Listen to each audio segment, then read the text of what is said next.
I was supposed to die on the I-95 highway today. My husband Dante loosened the brake lines on my Mercedes so he could collect a $5 million life insurance policy. He told his mistress it would be a closed casket, and then he laughed.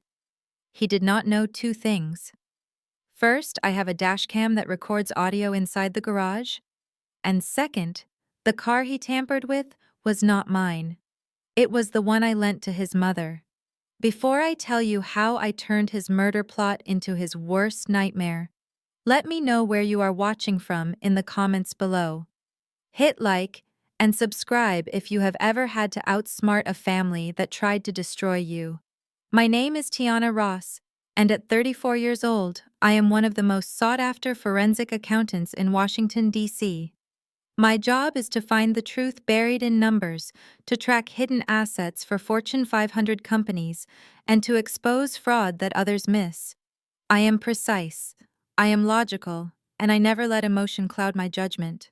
But nothing could have prepared me for the audit I was about to perform on my own life. It was 2 in the afternoon on a Tuesday. I had come home early because I left a critical case file on my desk. Our home in Potomac, Maryland usually stood quiet at this hour, a sprawling brick estate that my salary paid for, though Dante liked to tell his friends it was purchased with his investment earnings. I pulled my sedan into the driveway, careful not to block the main garage door, and entered through the side service entrance to avoid setting off the main alarm. The garage was dim lit only by the sliver of sunlight cutting through the window. I was reaching for the door handle when I heard it. A voice. Dante's voice. He was not at his office downtown as he claimed to be. He was right here standing next to the black Mercedes G-Wagon parked in the center bay. I froze my hand hovering over the doorknob. The acoustics in the garage were perfect, carrying his voice directly to me. "Yeah, baby, it is done," he said, his tone dripping with a smug satisfaction that made my skin crawl. I messed with her brakes. Just a little looseness on the line. She drives like a maniac on the Beltway anyway. When she hits the brakes at 70 miles per hour, she is going to lose control. It will look like a tragic accident. I stopped breathing. My heart hammered against my ribs like a trapped bird, but my feet remained rooted to the spot. I pressed myself against the cold drywall, listening. "No, do not worry about the investigation."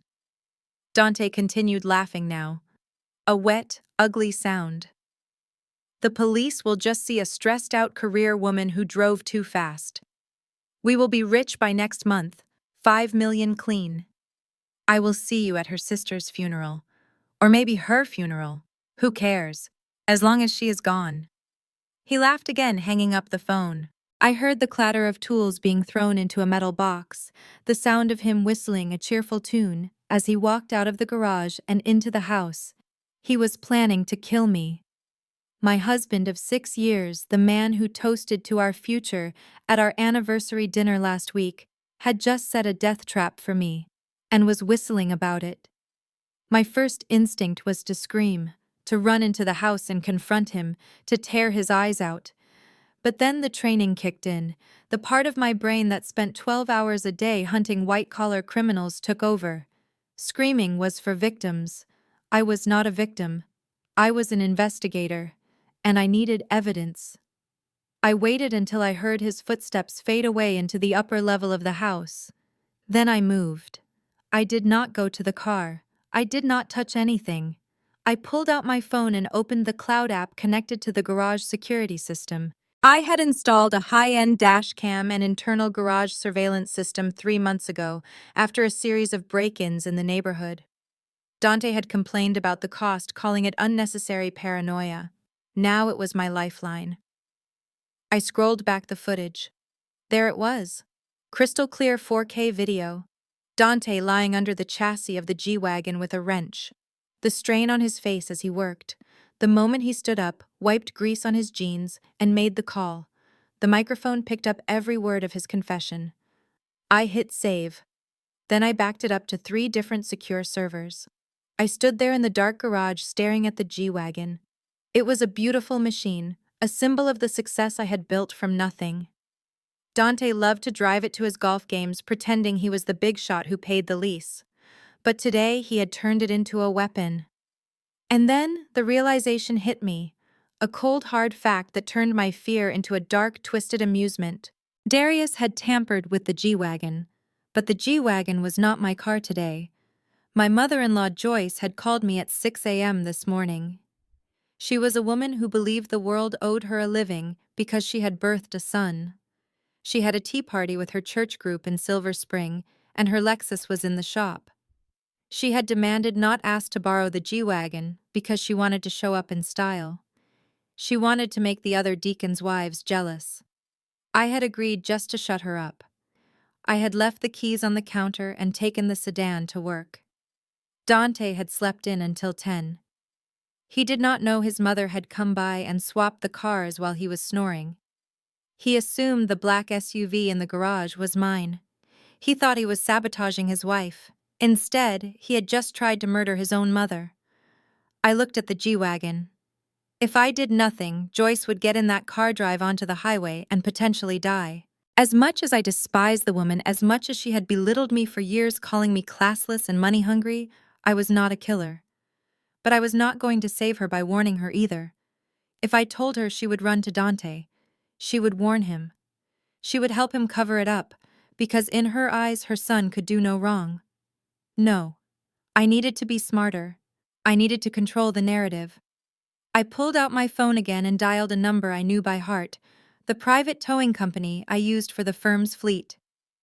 "This is Tiana Ross," I said, my voice steady and professional. "I need an immediate tow at my residence." "Yes, the G-Wagon.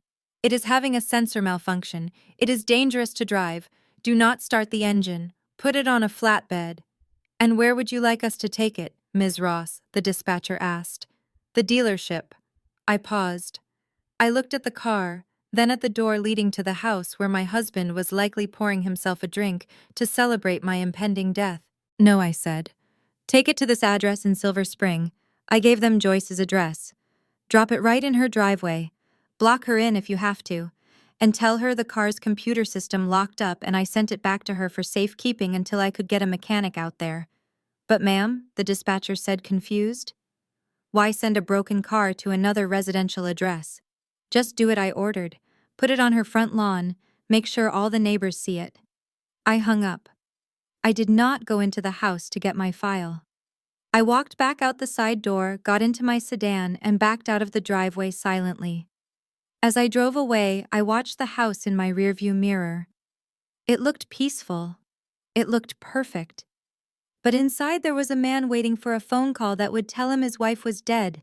He was going to get a phone call, all right, but it was not going to be from the police. It was going to be from his mother screaming that I had dumped a broken car on her lawn.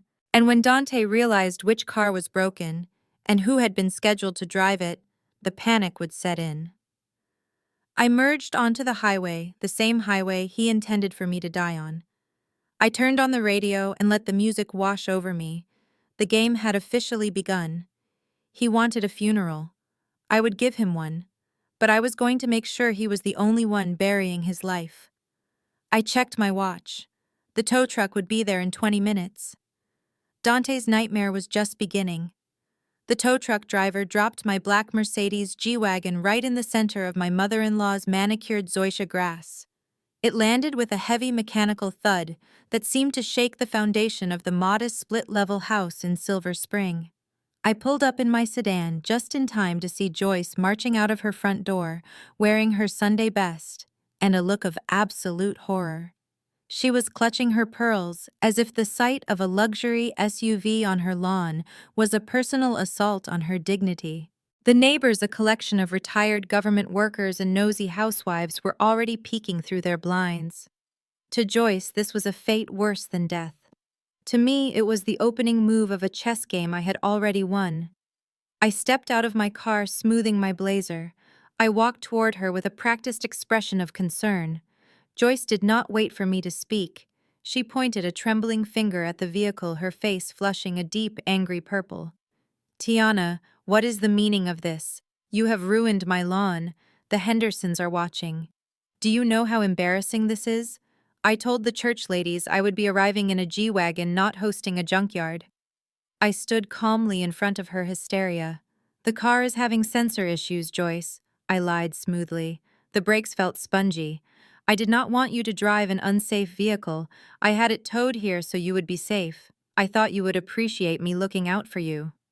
Safe, she scoffed. You just wanted to show off your money and then dump your problems on my doorstep. You are so irresponsible. You buy these expensive toys and you cannot even maintain them. Now get this thing off my grass before the homeowners association finds me. Her phone chimed in her pocket. Then mine did. It was Dante. He was not calling. He was texting. I glanced at my screen. It was a message he had sent to the family group chat, but it was clearly meant for his mother. The text read, "Mom, do not get in the car. I am coming. Do not drive it." I smiled internally. The panic had set in. He had realized that the target of his sabotage had shifted. He wasn't worried about his mother's safety. He was worried about a vehicular manslaughter charge that wouldn't pay out a life insurance policy. He was worried about the police finding a cut brake line on a car sitting in a residential neighborhood instead of a twisted wreck on the highway. 10 minutes later, the roar of an engine cut through the suburban quiet. Dante's leased BMW screeched around the corner, taking the turn way too fast. He slammed on the brakes in front of the driveway, his tires leaving black skid marks on the pavement that would surely annoy Joyce more than the SUV. He jumped out of the car before the engine had even stopped cycling down.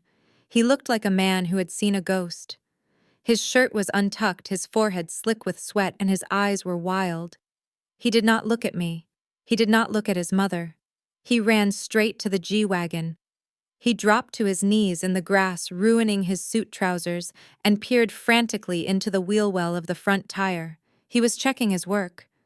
He was terrified that the tow truck driver might have seen the fluid leaking, or that the cable he had loosened was dangling visibly. "Dante. What are you doing?" Joyce shrieked. "Get off the ground. You are ruining your pants. And tell your wife to move this monstrosity." Dante scrambled up, wiping grass stains off his knees. He looked at me, then his eyes searching my face for any sign that I knew. He saw nothing but the cool, detached mask of a forensic accountant. "Baby," he panted, his chest heaving. "Mom texted me. She said the car broke down. I was so worried. I thought you were driving it. I thought you were on the highway." I tilted my head, studying him. "I thought you were at the office, Dante. How did you get here so fast?" "I left early," he stammered, lying as easily as he breathed. "I had a bad feeling. Call it intuition. What happened? Did the brakes fail? Did you press the pedal and nothing happened?" He was fishing. He wanted to know if the mechanism had triggered. "I did not drive it," I said. "The dashboard lit up with a warning light before I left the driveway. I called the tow truck immediately. I did not want to risk your mother's life." The relief that washed over him was palpable. His shoulders slumped, and he let out a breath he had been holding for an hour. He thought he had dodged a bullet. He thought the car was just sitting there unbroken, waiting for him to fix his mistake before anyone noticed. "We need to get it to a mechanic," he said quickly, reaching for his phone. "I will call my guy. He can come pick it up right now. We do not want it sitting here." Before I could answer, the front door of the house opened again. A woman stepped out onto the porch. She was holding a glass of iced tea, looking like the picture of suburban innocence. It was Amber, my sister-in-law. She was the wife of Dante's younger brother, a woman with blonde hair, blue eyes, and a smile that never quite reached them. She had always treated me with a condescending sweetness, like I was a guest who had overstayed my welcome in my own family. She walked down the steps, her hips swaying slightly.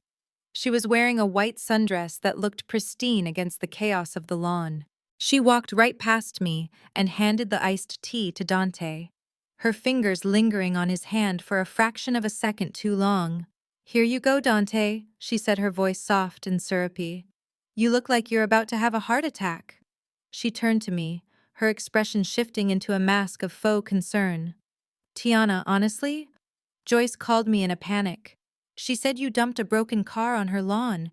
You make so much money, yet you cannot even keep your vehicle serviced properly. You almost killed Mom today. Do you know that?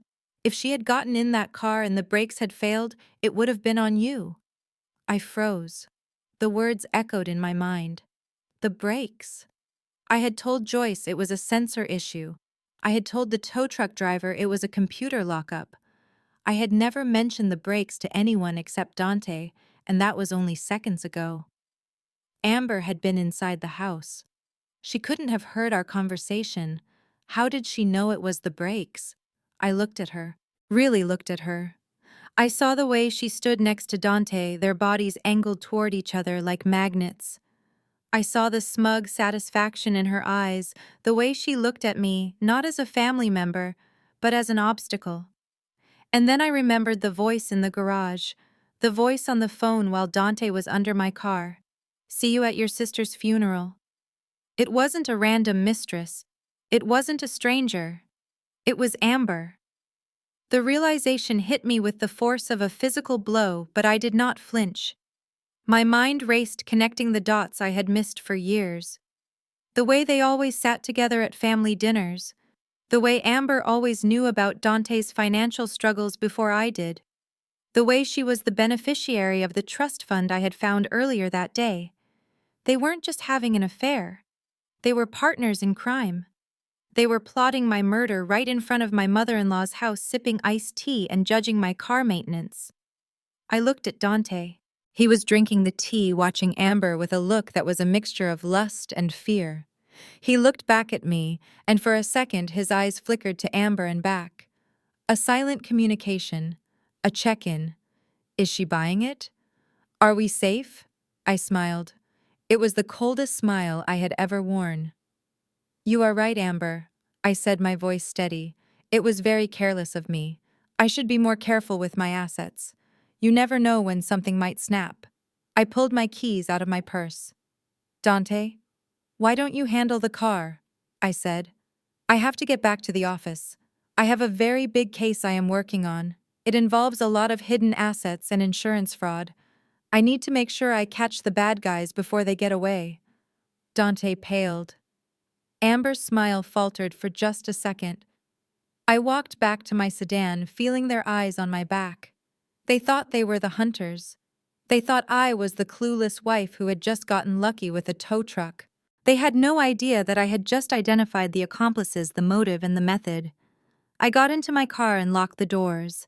As I drove away, I looked in the rearview mirror.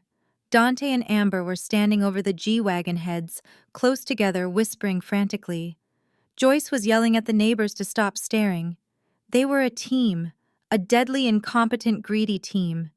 And I was going to tear them apart piece by piece. I didn't need the police yet.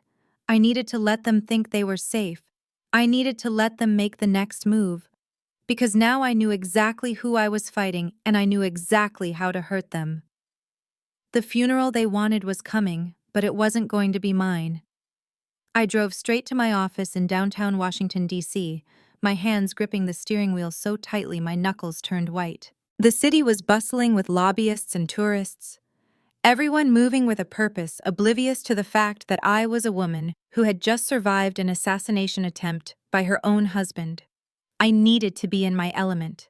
I needed the cold, hard logic of numbers, because the emotional reality of my life was too chaotic to process. My office was on the 20th floor, a glass fortress, where I hunted financial predators for a living. I walked past the receptionist, ignoring her friendly wave, and locked the door to my suite. I sat down at my desk, the leather chair offering a familiar comfort, and woke up my monitors. I was not Tiana the wife anymore.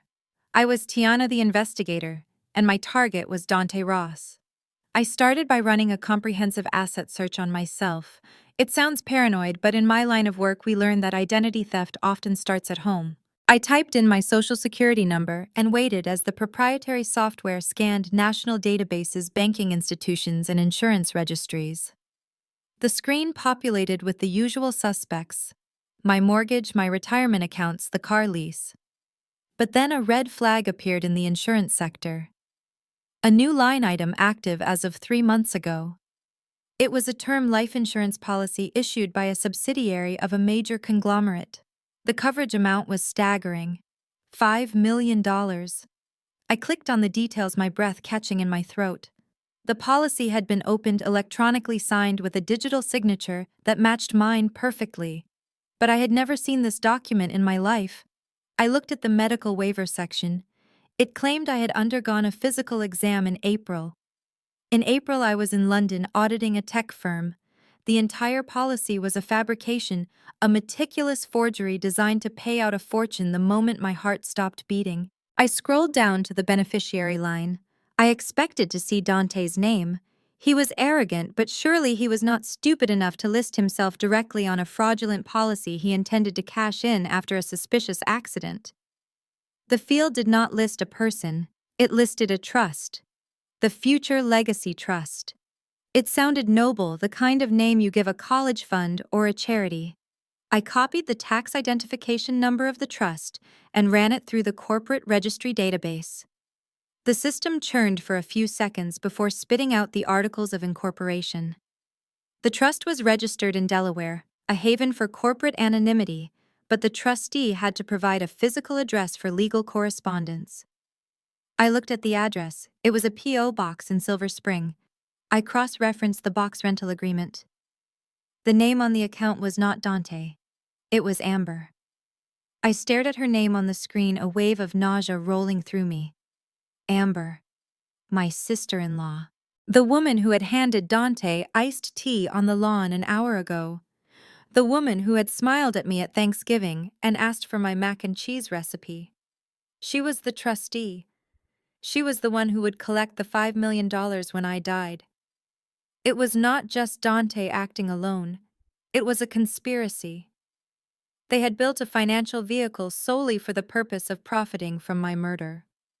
I needed to understand the depth of this. I needed to know how long they had been planning this, how deep the rot went. I opened a different folder on my secure drive. Last year, Amber had asked me to help her with an IRS audit. She claimed she had made some mistakes with her small event planning business and was terrified of the government. I had helped her pro bono because that is what family does. I still had copies of her bank statements and credit card bills from the last 3 years. I pulled them up, placing them side by side with Dante's credit card statements, which I had access to because I paid the bills. I started looking for patterns. It did not take long. The evidence was not even hidden.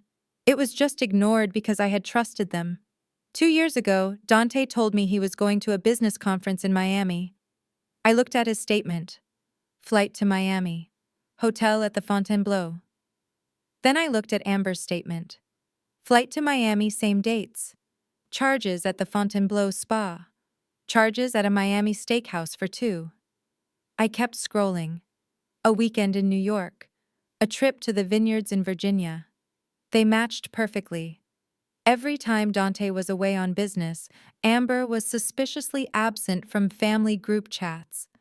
They had been having an affair for 2 years. 2 years of laughing behind my back. 2 years of spending my money to fund their romance. I thought about Dante. He always talked about being the man of the house, about traditional values. He hated that I earned 3 times his salary. He hated that the house was in my name.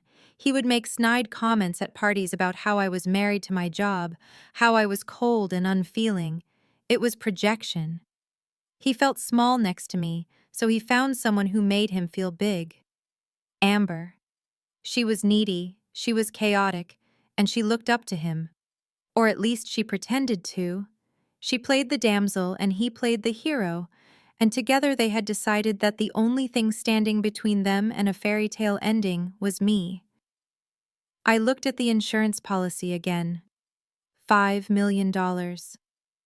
That was the price of my life. That was what I was worth to them. Not a wife, not a sister, but a payday. My hand hovered over the phone. I could call the police right now. I had the recording of Dante in the garage. I had the fraudulent insurance policy. I had the motive. They would be arrested by dinner time. But an arrest was not enough. If I went to the police now, they would lawyer up. They would claim it was a misunderstanding. Dante would say he was just venting on the phone. Amber would say the trust was for legitimate purposes. They might get a plea deal. They might get away with a slap on the wrist. No, I wanted them to suffer. I wanted to catch them in the act of trying to kill me again. I wanted to destroy them so thoroughly that they would never crawl out of the hole I was about to dig for them. I needed to force their hand. They were panicked because the brake line plan had failed. They were desperate. And desperate people make mistakes when they think the clock is ticking. I opened my email client and created a new account. I used a domain spoofer to make it look like it was coming directly from the underwriting department of the insurance company. I drafted a message addressed to Dante Ross. I made it official, cold, and terrifying. Dear Mr. Ross, regarding policy number 4920, we are finalizing the underwriting process. However, due to the high value of the coverage, our compliance department requires a secondary medical verification for the insured, Tiana Ross. Please have the insured present herself at our approved medical facility within 24 hours for a vitals check. Failure to complete this step will result in the immediate cancellation of the policy and a flagging of your account for potential fraud review. I read it over. It was perfect. It gave them a deadline. 24 hours. If I was still alive in 24 hours, the policy would be canceled, and they would be investigated for fraud. They needed me dead before that email deadline expired. They needed the payout to be locked in. I hit send. I watched the progress bar as the email flew through the digital ether, landing in Dante's inbox. I leaned back in my chair, the leather creaking in the silent office. I imagined him reading it.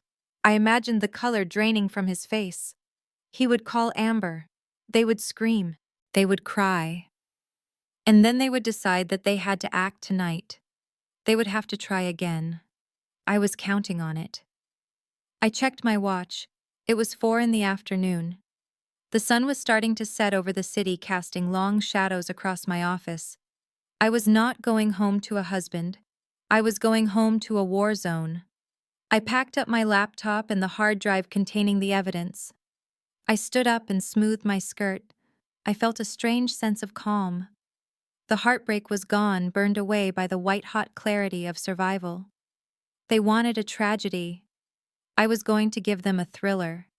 And I was the only one who had read the script. I walked out of my office, locked the door, and headed for the elevator. It was time to go home and play the loving wife one last time. I walked through the front door of my own house, knowing I was walking onto a stage. The air inside was thick, heavy with the scent of roasted rosemary chicken and the metallic tang of fear. It was 7 in the evening. 3 hours had passed since I sent the fake email from the insurance company, warning Dante that the $5 million policy would be canceled if I did not appear for a medical exam within 24 hours. I knew exactly what was running through his mind. The clock was ticking. He had a deadline, a desperate need for cash, and a wife who was inconveniently still breathing. I found them in the dining room. It was a scene of domestic normalcy that felt grotesque given what I knew. My mother-in-law Joyce was sitting at the head of the table, criticizing the place setting. Amber was playing the role of the helpful sister-in-law, pouring wine into crystal goblets with a hand that shook ever so slightly. And Dante was pacing his eyes, darting to his phone every few seconds. When he saw me, he stopped. He forced a smile that looked like a rictus of pain. "You are home late, Tiana," he said, his voice tight. "We were worried. We thought maybe you had car trouble." I looked at him, searching for any trace of the man I had married, but all I saw was a stranger who viewed me as a walking ATM. "I am fine, Dante," I said, setting my purse down. "Just wrapping up some fraud cases. You know how it is. People always think they can get away with hiding the truth, but the numbers always tell on them." Amber flinched, spilling a few drops of red wine onto the white tablecloth. She grabbed a napkin and dabbed at it frantically, her face pale. "Sit down," Tiana Joyce commanded, pointing to my chair. "We waited for you. Though honestly, after the stunt you pulled today with the car, I am surprised you showed your face. My neighbors are still talking about that tow truck." It was humiliating. I took my seat. I unfolded my napkin and placed it on my lap with deliberate, slow movements. I looked at the food. Roasted chicken, potatoes, asparagus. It looked delicious. It looked like a last meal. "I am sorry about the car, Joyce. I said, my voice smooth. I just wanted to make sure you were safe. Safe? Dante snapped, slamming his hand down on the table. The silverware jumped. You call that safe? You neglected the maintenance on $100,000 vehicle, Tiana. You almost killed my mother. If she had gotten on the highway with a sensor malfunction, she could have crashed. You are so wrapped up in your career, so obsessed with chasing criminals, that you forgot to take care of your own family. You are selfish. He was projecting. He was taking his own sin, his attempted matricide, and painting it onto me. It was a classic gaslighting tactic designed to make me defensive, to make me doubt my own reality. But I did not doubt anything. I had the video footage in my cloud drive. You are right, Dante, I said, picking up my knife and fork. I have been distracted. Amber chimed in, her voice syrupy and poisonous. Well, luckily, family steps up when you fall short, Tiana. After you left, I called a friend of mine. He is a mechanic. He is going to swing by Joyce's house tonight to pick up the G-Wagon. He offered to fix it off the books real cheap. We need to get that car out of sight before it causes any more embarrassment. I chewed a piece of chicken slowly. So that was their plan. Amber was going to have an accomplice remove the car, replace the cut brake line, and erase the evidence of Dante's handiwork. They were trying to scrub the crime scene before anyone looked too closely. That is so thoughtful of you, Amber, I said, swallowing. But you can tell your friend not to bother. The table went quiet. Dante stopped chewing. Amber froze with her glass halfway to her mouth. What do you mean? Dante asked, his eyes narrowing. I took a sip of water. Well, I got to thinking about what you said, Dante. About how I am usually so precise with maintenance. And you are right. I am. I checked the service logs at the office. That G-Wagon was serviced 2 weeks ago. The brakes were in perfect condition. The sensors were green. I looked around the table. Joyce was frowning, confused. Dante and Amber were staring at me like I was a bomb that had just started ticking. It is very strange for a car to have a catastrophic failure 2 weeks after a full service. I continued, cutting another piece of chicken. In my line of work, we do not believe in coincidences. We believe in patterns. And this pattern looked suspicious. Suspicious, how Amber squeaked. Sabotage, I said. The word hung in the air, heavy and dangerous. I suspect someone tampered with the vehicle. Maybe a disgruntled employee I fired. Maybe someone I am investigating. I have made a lot of enemies, you know. Dante let out a laugh that sounded like a bark. That is paranoid, Tiana. You are watching too many movies. It is just a broken car. Let Amber's guy fix it. I shook my head. No, I cannot do that. If someone is targeting me, I need to know. So I called a favor. I leaned forward, lowering my voice. You know my friend Agent Miller from the FBI, the one I worked with on the Enron copycat case last year. I called him on my way home. He agreed that it sounds like malicious tampering. He is sending a forensic team to Joyce's house tomorrow morning at 8 a.m. They are going to dust for prints on the undercarriage and analyze the brake lines. If anyone touched that car, they will find their DNA. The reaction was instantaneous and visceral. Dante's hand spasmed. His steak knife slipped from his fingers and clattered loudly against his porcelain plate, spinning across the table before falling to the floor. Amber inhaled sharply, choking on her wine. She coughed violently, red liquid sputtering from her lips, staining her white napkin. She wheezed, her eyes watering, looking at Dante with sheer terror. Joyce looked between them, annoyed. What is wrong with you two? You act like you have seen a ghost. I watched them, a small smile playing on my lips. Oh, they had not seen a ghost. Oh, they were seeing their future. They were seeing prison bars. Are you okay, Dante? I asked, my voice dripping with false concern. You look pale. I am fine, he choked out, bending down to retrieve his knife. His face was flushed red when he came back up. I do not think we need to involve the FBI, Tiana. That seems extreme. Think of the neighbors. Think of Mom. I looked at Joyce. Mom wants to be safe, don't you, Joyce? You would want to know if someone tried to hurt us. Of course, Joyce huffed. But FBI agents on my lawn. Really, Tiana, you always have to be so dramatic. It is out of my hands, I said, shrugging. Agent Miller is very thorough. He said if someone cut those lines, it is attempted murder. He is bringing the crime scene unit. Amber was trembling now.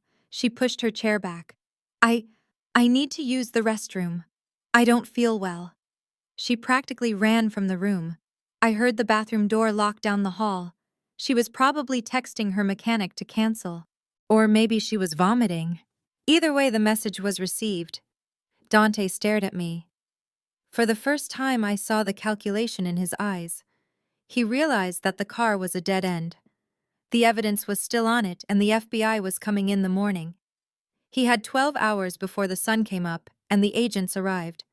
And he had less than 20 hours before the insurance policy deadline expired. He looked at his watch.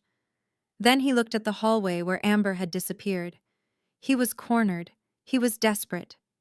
And a desperate man does not back down. He doubles down. I wiped my mouth with my napkin and stood up. Dinner was delicious, I said. I'm going to go pack a bag. I have an early day tomorrow with the agents. You are leaving? Dante asked, his voice sharp. No, I am just going upstairs, I said. Why? Did you have plans? He stood up too, forcing a smile that looked like a snarl. Actually, yes. Amber and I were talking before you got here. We think we have all been under too much stress. The car, the work, everything. We thought, maybe we should get away tonight. Just for the weekend. Get away? I asked, feigning innocence. Yes, he said, gaining confidence. My cousin has a cabin up near Deep Creek Lake. It is secluded. Quiet. We could drive up tonight, just the three of us. Amber, me, and you. We can leave Mom here. We can hash everything out. Relax. Forget about the FBI until Monday. I looked at him. He was inviting me to a secluded cabin in the woods in the middle of the night. It was the most obvious trap in history. He was pivoting. Plan A had failed. Plan B was a direct assault. He needed me isolated. He needed me away from cameras, neighbors, and tow trucks. I hesitated, pretending to consider it. I watched his eyes. He was pleading with me silently to say yes, like a spider inviting a fly into the web. A weekend away, I mused. That does sound nice. It would be perfect, Dante urged. Just family. No distractions. I smiled. Okay, Dante, let's go. I will pack my bag. He exhaled a sound of pure relief. Great. We leave in 30 minutes. I walked out of the dining room and headed up the stairs. I could feel his eyes burning into my back. He thought he had won. He thought he had lured me into the kill zone. He did not know that I wasn't packing clothes. I was going upstairs to my safe where I kept my field gear. I was packing a GPS tracker, a high-frequency audio recorder, and a 50,000-volt taser. I was going to the cabin, but only one of us was coming back. The 30 minutes Dante gave me to pack were the busiest of my life. I did not spend them choosing outfits or folding sweaters. I spent them turning myself into a weapon. I went into the walk-in closet of the master bedroom and locked the door. Behind a row of winter coats, I had a wall safe installed 3 years ago. Dante thought it held my grandmother's jewelry and our passports. He did not know that the bottom shelf contained the tools of my trade and the insurance policy I kept for my own safety. I spun the dial, the tumblers clicking into place with a satisfying heavy sound. Inside the steel box was cool to the touch. I bypassed the velvet jewelry cases and reached for the black tactical pouch in the back. I unzipped it. Inside lay a high-voltage taser, fully charged, its prongs looking vicious in the dim light. I checked the battery indicator. Green. Good. I slipped it into the deep pocket of my trench coat, ensuring the safety was off, but the trigger guard was covered. Next, I took out a small magnetic GPS tracker. I synced it to my cloud account on my phone, setting it to broadcast my location to a secure server every 30 seconds.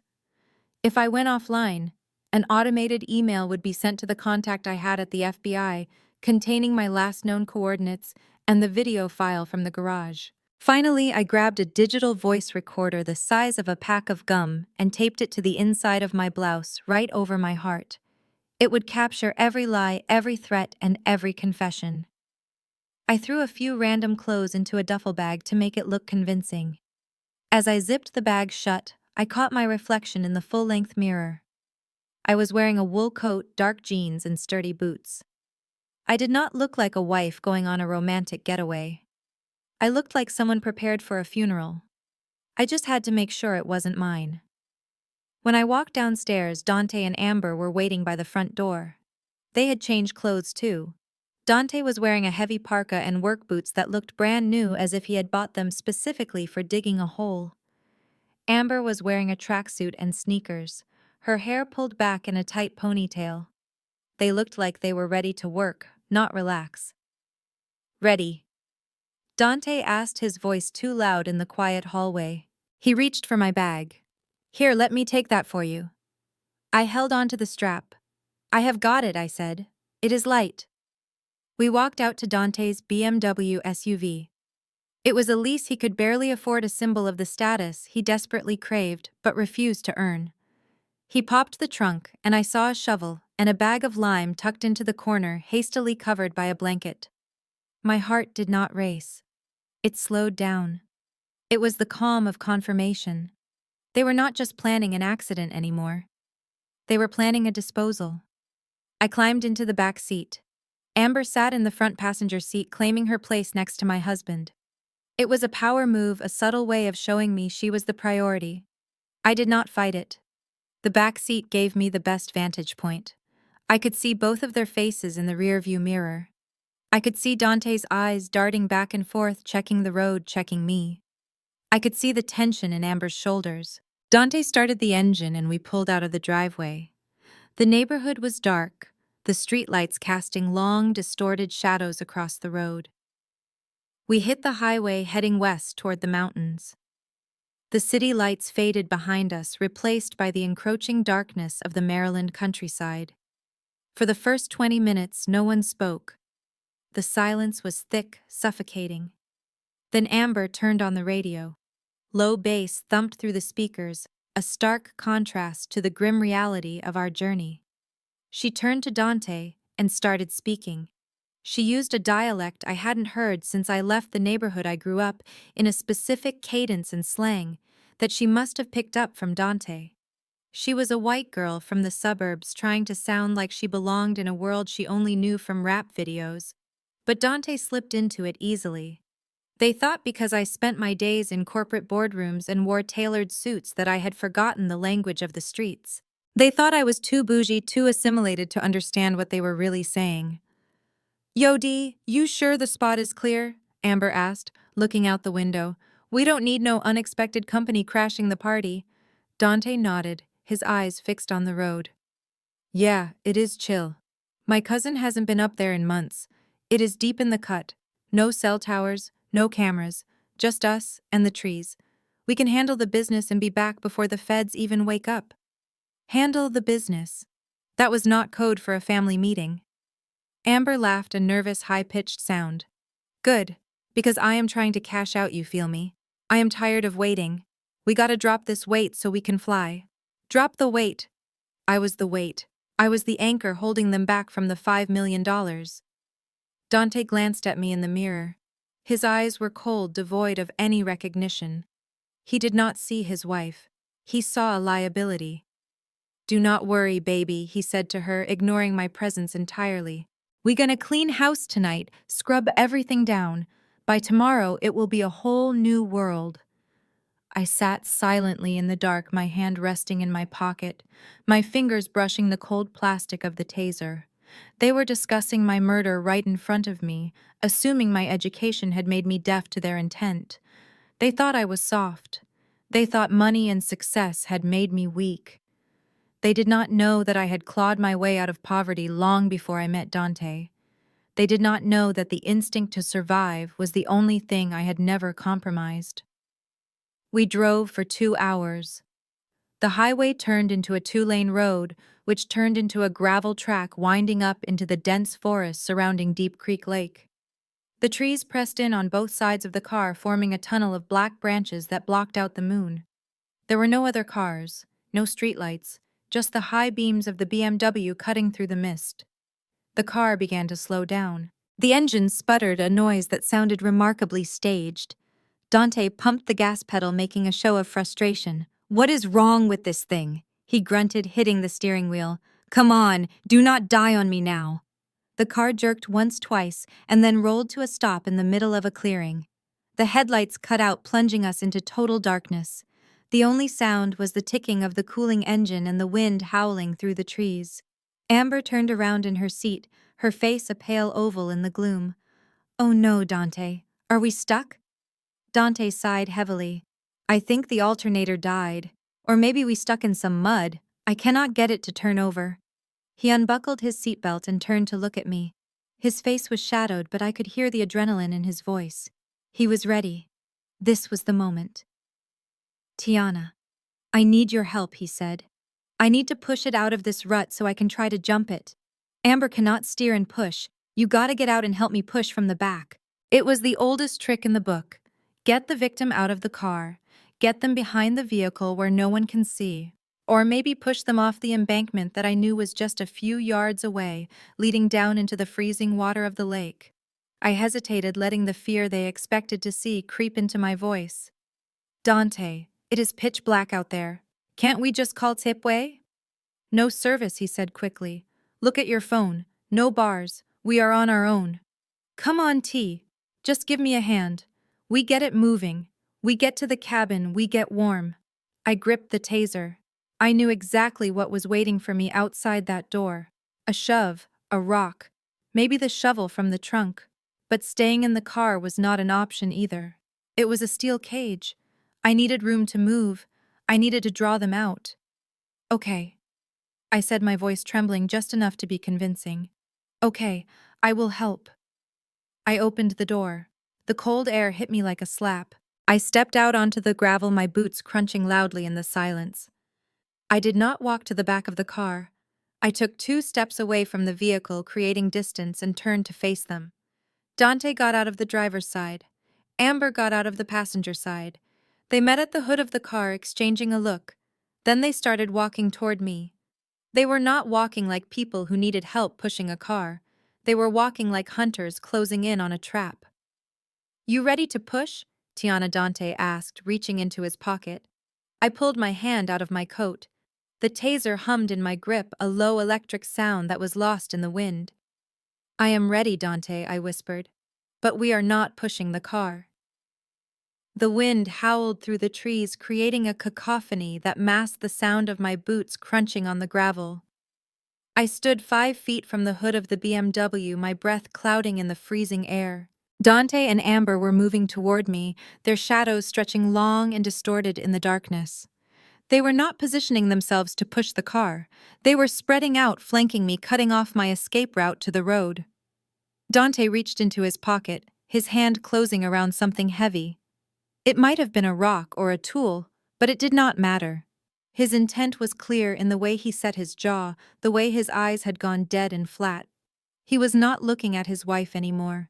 He was looking at a $5 million obstacle that needed to be removed. "Tiana, get behind the bumper," Dante ordered, his voice rough. "You need to push when I say go." I did not move. I did not step toward the bumper. I took a deep breath, centering my weight, feeling the cold steel of the taser in my pocket. They thought I was a forensic accountant who spent her life behind a desk staring at spreadsheets. They thought my only exercise was Pilates and carrying designer bags. They did not know about the Tuesday and Thursday nights I spent at a gritty gym in Anacostia. They did not know about Krav Maga. I had started 3 years ago, initially, just to burn off the stress of dealing with corporate fraud, but I had fallen in love with the efficiency of it. My instructor, a former Special Forces operative named Eitan, had taught me one fundamental truth. When you are outnumbered, you do not fight fair. You end it. Dante lunged. He did not signal it. He just exploded forward, his arms outstretched, aiming to shove me backward toward the steep embankment that dropped off into the icy black water of the lake. It was a clumsy, desperate move born of arrogance. He expected me to scream. He expected me to cower. I did neither. As he closed the distance, I pivoted on my left foot, a sharp 45-degree turn that took me off his line of attack. His momentum carried him forward into the empty space where I had been standing a split second before. As he stumbled past me off balance and exposed, I did not hesitate. I did not feel love. I did not feel pity. I felt the cold precision of survival. I drew the taser from my pocket in one fluid motion. I did not aim for his chest. I jammed the prongs directly into the side of his neck, right where the carotid artery pulses. I pulled the trigger. The sound was a dry, crackling pop like bacon hitting a hot pan, followed by the wet thump of a body hitting the dirt. Dante did not scream. His muscles seized instantly, locking up in a rigid spasm of 50,000 volts. He dropped like a stone, twitching violently in the gravel, his eyes rolled back in his head. The tool he had been holding, a heavy wrench, clattered uselessly onto the road. I stepped back, keeping the weapon raised, and turned my attention to Amber. She had frozen mid-step, her mouth hanging open in a silent scream of shock. She looked at Dante convulsing on the ground, then at me. The smug superior sister-in-law was gone. In her place was a terrified woman in a tracksuit who had just realized she was not the predator in this scenario. "You," she gasped, her voice shrill and trembling. "You crazy witch. You killed him." "He is not dead," I said, my voice calm and even cutting through the wind. "But he is going to wish he was." Amber's shock turned into a frantic, cornered rage. She looked around, realizing we were miles from civilization, alone in the dark, with a woman she had severely underestimated. She reached into her pocket and pulled out her phone, holding it up like a shield. "I am calling the police," she shrieked, backing away. "I am calling 911. You assaulted him. I have it all on video. You are going to jail, Tiana. You are a lunatic." I laughed. It was a dark, genuine laugh that seemed to unnerve her more than the violence. "Call them, Amber. Please, tell them where we are. Tell them why we are here. Tell them about the shovel in the trunk and the lime.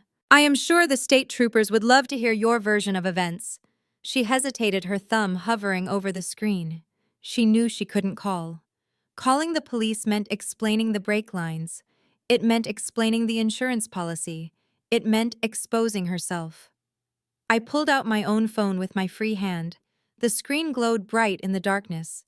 I tapped the icon for my secure cloud app, but I held the phone up so the camera lens was pointed directly at her face. The little red recording light blinked steadily. "Say hello, Amber," I said, my voice cheerful. "You are live." "What?" she stammered, shielding her face with her hand. "I am live streaming," I lied smoothly. It was a bluff, but a calculated one. The footage was just being recorded to a secure server, but she did not know that. She did not know technology. She only knew vanity and fear. "I have 5,000 followers on this private channel," I continued. "Mostly lawyers, investigators, and a few federal agents I work with. They are all watching you right now. They just watched my husband try to push me off a cliff, and now they are looking at his accomplice." "No," she screamed, turning her back to the camera. "Turn it off. You cannot do this. It is illegal to record me without consent." I stepped closer, the phone steady in my hand. "You forfeited your right to privacy when you conspired to commit first-degree murder, Amber." Smile. "Tell the audience why you needed $5 million. Was it for the gambling debts? Or did you just want to buy more tacky handbags?" She broke.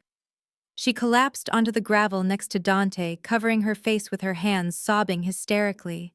"Stop it! Just stop it!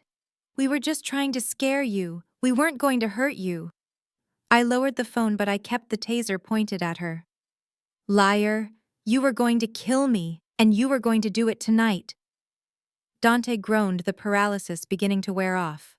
He tried to push himself up, his limbs shaking uncontrollably. I walked over to him and kicked the wrench away, sending it skittering into the bushes. Then I reached down and patted his coat pockets until I felt the keys to the BMW. I snatched them out. "Where are you going?" he croaked. his voice slurred and weak. "I am going home, Dante," I said. "I have a warm bed and a morning meeting with the FBI. You two have a long night ahead of you." I walked to the driver's side of the SUV. Amber scrambled up, realizing what was happening. "You cannot leave us here," she wailed, running toward the car. "It is freezing. We will die out here. It is 10 miles to the main road. Tiana, please." I opened the door and climbed into the warm leather seat. I looked at her through the open window. She was shivering, her tracksuit offering no protection against the dropping temperature. "You wanted a hiking trip, Amber," I said coldly. "Start walking. The exercise will do you good. Maybe you can use the time to get your story straight for the detectives." "But Dante," she cried, pointing at him. "He cannot walk. He needs a doctor. He needs a lawyer," I corrected. "And so do you." I hit the lock button. The sound of the bolt sliding home was the sweetest thing I had heard all day. I started the engine. The headlights cut through the darkness, illuminating the pathetic tableau of my husband crawling in the dirt and his mistress weeping with her hands on the window. I put the car in reverse. I did not look back. I navigated the gravel track with careful precision, the adrenaline slowly fading into a cold, hard resolve. I had survived. I had won the first battle. But the war was far from over. I had their car, I had their confession on tape, and I had left them in the freezing wilderness to turn on each other. As I reached the paved road and turned back toward DC, I checked the rearview mirror one last time. The forest was a wall of black. They were alone in the dark, cold, and terrified. It wasn't enough punishment for what they had planned, but it was a start. By the time they hiked out of those woods, if they made it out, their world would be gone. I would make sure of it. I turned up the heat in the car and drove into the night, ready to burn their lives to the ground. The morning sun was brutally cheerful, casting a golden light over the quiet streets of Silver Spring, as if nothing horrific had happened the night before. I sat in my mother-in-law's living room, sipping Earl Grey tea from a delicate china cup. Joyce sat opposite me, her face pinched with annoyance. She was still complaining about the G-Wagon on her lawn, oblivious to the fact that her son and daughter-in-law had spent the night wandering through a freezing forest. "You really must move that vehicle today," Tiana Joyce said, adjusting her silk robe. "The neighbors are starting to gossip. They think we are running a chop shop." I took a slow sip of tea. "Do not worry, Joyce. The police will be moving it shortly. It is evidence now." Before she could ask what I meant, the front door burst open. Dante and Amber stumbled into the foyer looking like refugees from a disaster movie. Their clothes were torn and covered in mud. Amber was missing a shoe, her foot wrapped in a dirty sock. Dante's face was scratched and swollen from the taser impact, his eyes bloodshot and wild. They smelled of sweat, fear, and pine needles. Joyce gasped, dropping her teaspoon. "Dante. Amber. What happened to you? You look like you were attacked by a bear." Dante limped into the room, collapsing onto the sofa without asking. "We were carjacked, Mom," he croaked, his voice raw. "We were driving Tiana to the cabin to talk, and we got run off the road. These guys, they took everything. The car, our phones, our wallets. They left us in the woods. We had to walk 10 miles to get to a gas station." He looked at me, then his eyes narrowing. It was a calculated look. He was trying to figure out how much I had told his mother. He was trying to spin the narrative before I could. "Tiana ran away," he lied, pointing a shaking finger at me.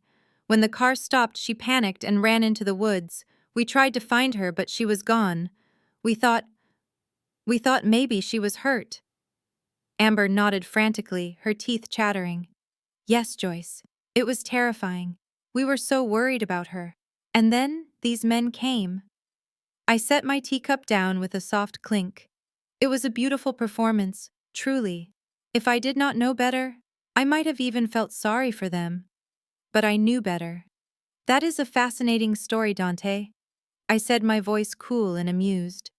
"But there is one small problem. I was not the one who ran away. And there were no carjackers." Dante froze.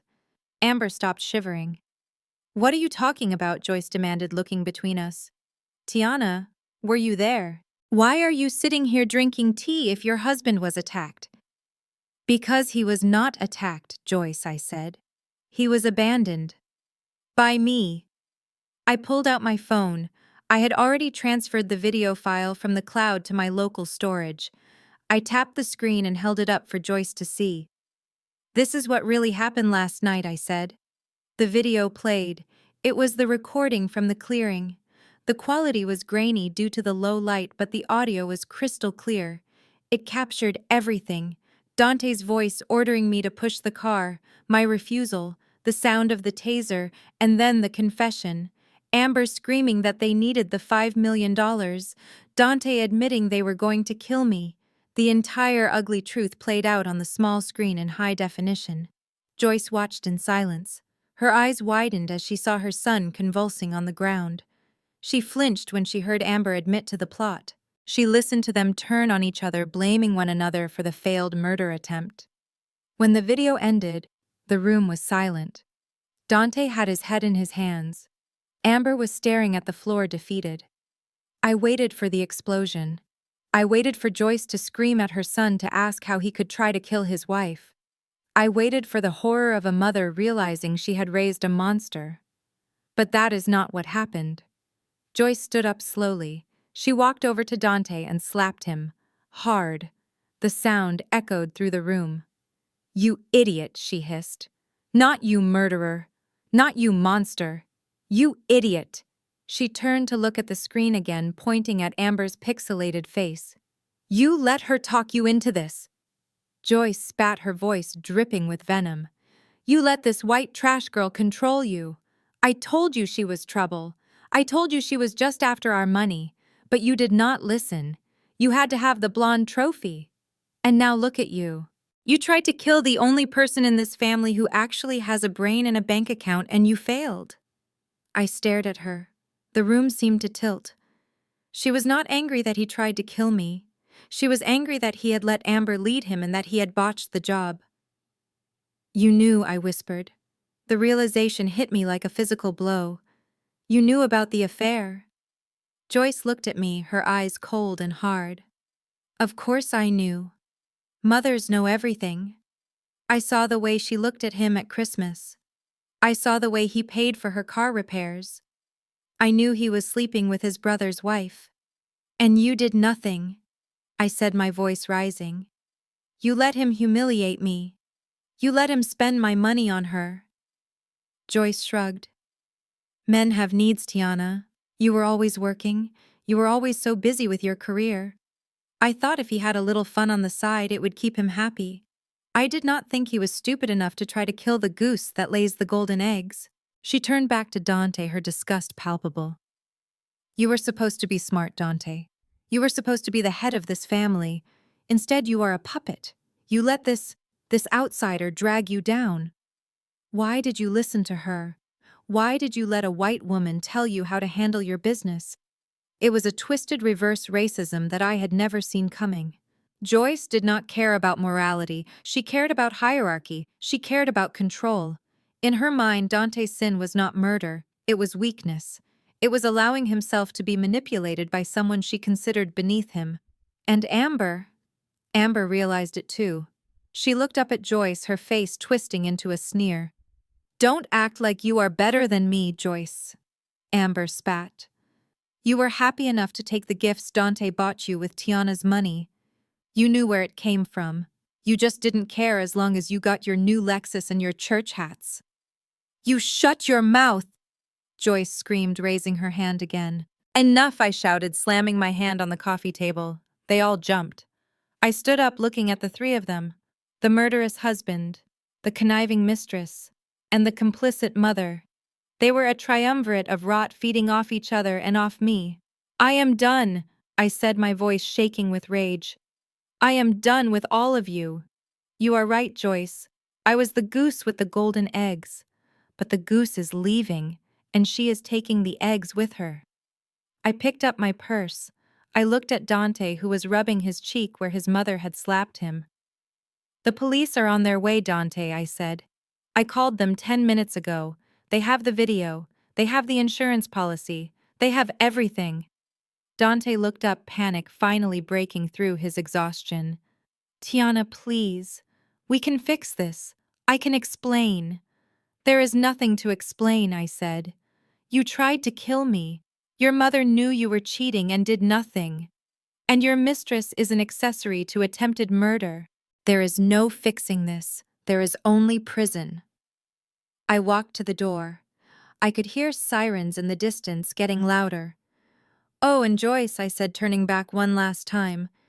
You were worried about the neighbors gossiping about the car. Wait until they see your son being dragged out in handcuffs. That should give them something to talk about at church on Sunday. I walked out of the house and down the driveway. The police cruisers were turning onto the street, their lights flashing blue and red against the morning sky. I watched them pull up, officers spilling out with guns drawn. I watched them storm the house. I did not feel sad. I did not feel relief. I felt a cold, hard satisfaction. The rot had been exposed. The family was broken. And I was the only one walking away clean. The sirens were wailing in the distance, getting closer by the second, but I was not done. I had exposed the murder plot, but I had not yet exposed the motive. The why is always more damaging than the how. I turned back from the driveway and walked into the house. Dante and Amber were frozen in the living room, guarded by the sheer weight of their own guilt, and my mother-in-law Joyce was slumped in her chair. But there was one more person who needed to see this. I had sent a text message 30 minutes ago to Dante's younger brother Marcus. He was Amber's husband, a hard-working mechanic who worshipped the ground his wife walked on. I heard his truck pull up onto the lawn, screeching to a halt beside the tow truck. He burst through the front door, his hands covered in grease from a night shift, looking between his wife and his brother with wild, confused eyes. "What is going on?" Marcus shouted, his chest heaving. "Tiana sent me a message saying you two were in trouble. She said I needed to come home right now. Why is the police coming? Why is everyone crying?" Amber looked at her husband and burst into fresh tears, but she did not move toward him. She could not. The guilt was pinning her to the floor. Dante refused to meet his brother's eyes. I walked past Marcus and picked up the remote for the 60-inch television mounted above Joyce's fireplace. I did not ask for permission. I pressed the input button and synced my phone to the screen. "Sit down, Marcus," I said, my voice commanding. "You need to see where your money has been going." I brought up a new document. It was not a video this time. It was a flow chart of financial transactions that I had compiled over the last 3 hours. It was a map of theft. Everyone thinks Dante is a successful investor. I began pacing the room like a prosecutor. He wears Italian suits. He drives a BMW. He talks about crypto and foreign markets. But the truth is, Dante has not made a single dollar of legitimate income in 4 years. Joyce looked up, her eyes wide. "That is not true. He shows me his returns. He pays for dinner." "He pays for dinner with my money, Joyce," I snapped. I pulled up the bank records on the screen. It showed a series of transfers from my personal savings account into a joint account that Dante managed. The transfers were labeled as investment seed capital. He told me he was investing this money, I explained. He told me he was building a portfolio for our retirement. But look where the money actually went. I swiped to the next slide. It was a series of wire transfers and credit card payments. "Rent for a luxury apartment in downtown Silver Spring," I read aloud. $3,000 a month. The lease is in Amber's name. Marcus looked at the screen, then at his wife. "You told me you were staying at your sister's place when we were fighting," he whispered. "You have an apartment." I continued, ignoring the interruption. Lease payments for a white Range Rover. $800 a month. Registered to Amber. Tuition for a private preschool for a child that does not exist yet. Or maybe just a way to launder cash. I turned to Marcus. And here is the biggest one. $20,000 paid to a bookie in Atlantic City last month. Marcus flinched. "That was my debt," he said, his voice trembling. "I got in trouble. Dante said he took care of it. He said he paid it out of his own pocket because he is my big brother and he loves me." I shook my head. "He did not pay it because he loves you, Marcus. He paid it to buy your silence. He paid it so you would be grateful to him. He paid it so you would not look too closely at why he was spending so much time with your wife. I swiped to the final slide. It was a timeline. It showed Dante's payments to Amber coinciding perfectly with the times Marcus was working double shifts at the garage. It showed hotel bookings. It showed jewelry purchases. Dante is not a businessman, I said, my voice cold. He is a leech. He has been siphoning my salary to fund his affair with your wife. He bought her that car. He rented her that apartment. He paid your gambling debt to keep you under his thumb while he slept with Amber in the bed you paid for. The silence in the room was absolute heavy with the weight of the betrayal. Marcus stood there, his grease-stained hands shaking at his sides. He looked at Dante, the brother he had idolized. He looked at Amber, the wife he had worked double shifts to support. "Is it true?" Marcus asked, his voice barely a whisper. Dante stood up, his hands raised in a pathetic gesture of surrender. "Marcus, listen to me. It is complicated.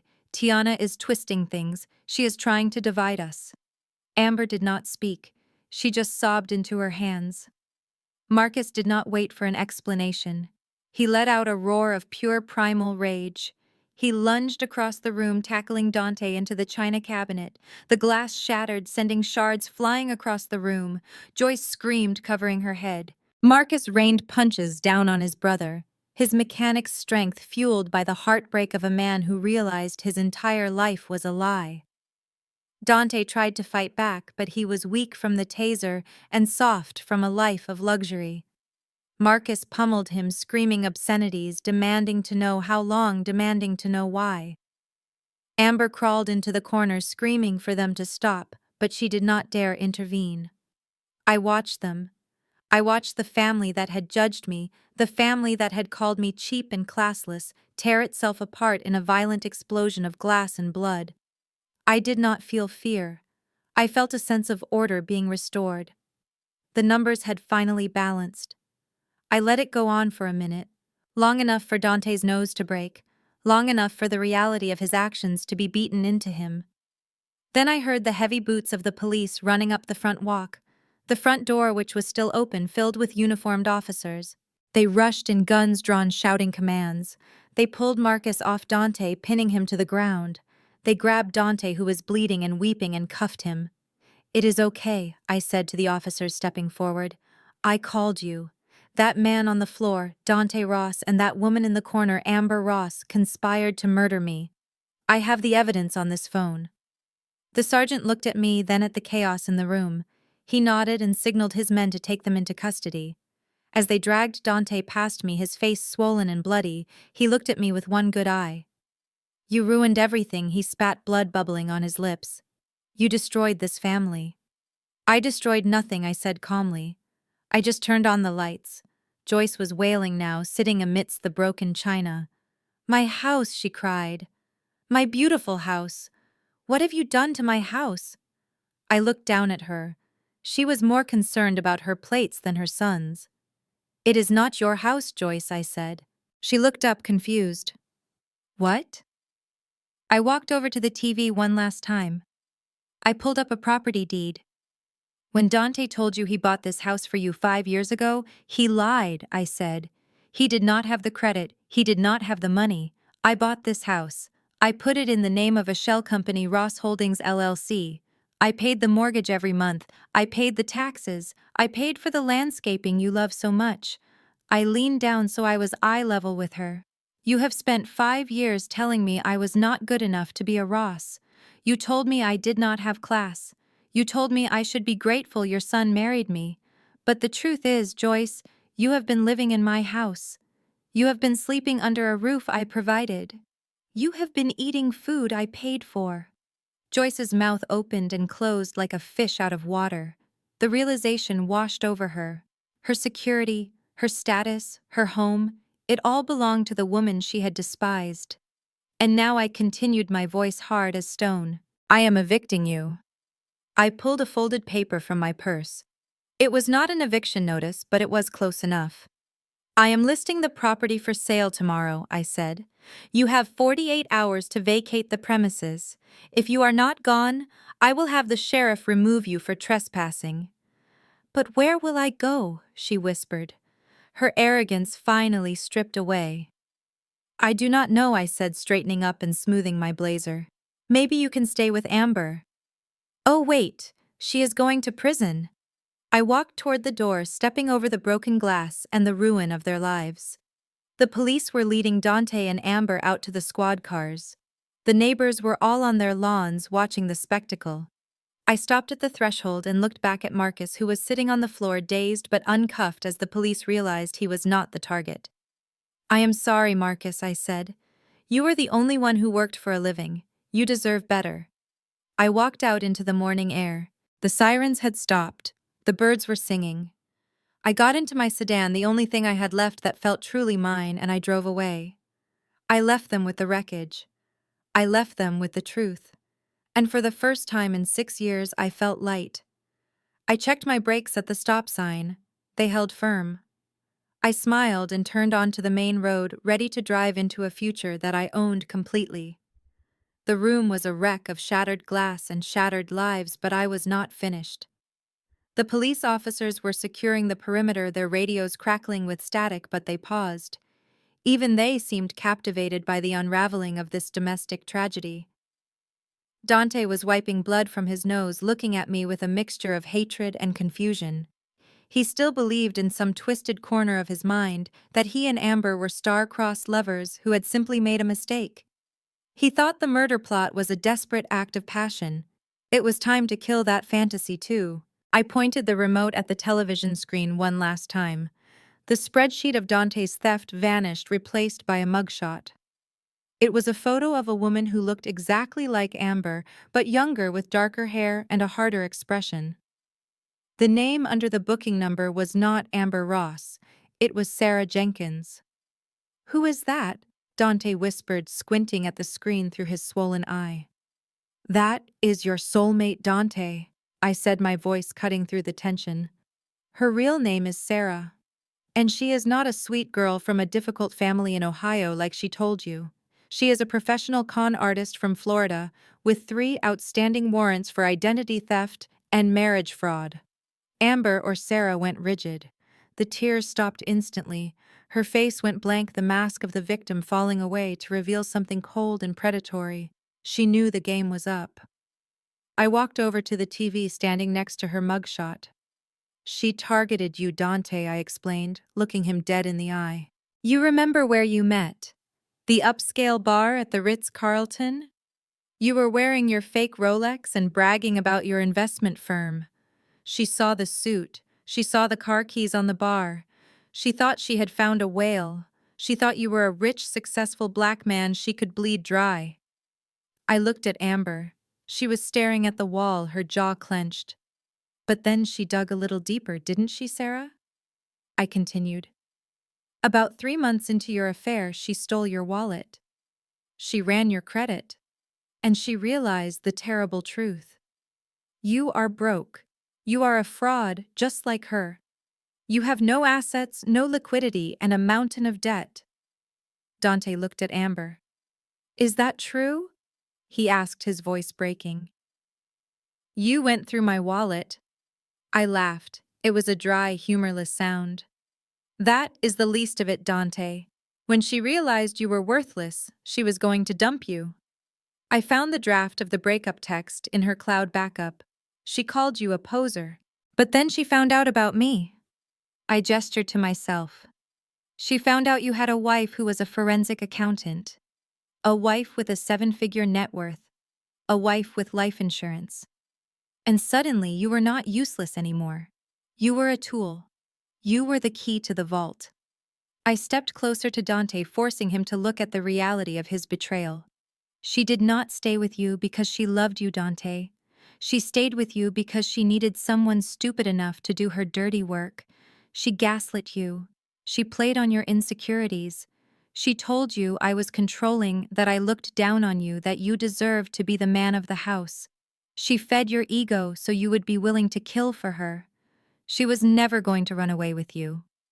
Once I was dead and the money was in the trust, you would have been the next accident. Dante looked at Amber. The betrayal in his eyes was absolute. He had thrown away his marriage, his brother, and his freedom for a woman who viewed him as a disposable pawn. Tell her she is lying. Amber, Dante pleaded, sounding like a child. Tell her you love me.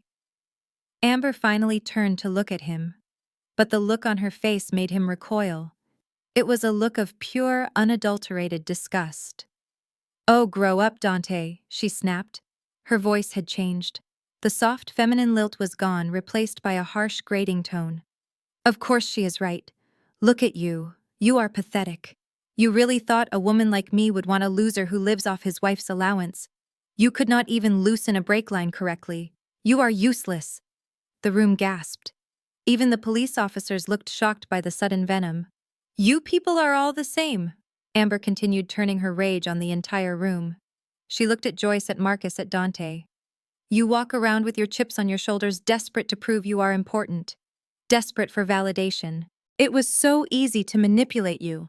All I had to do was bat my eyelashes and tell you that you were a king, and you handed me the keys to the kingdom.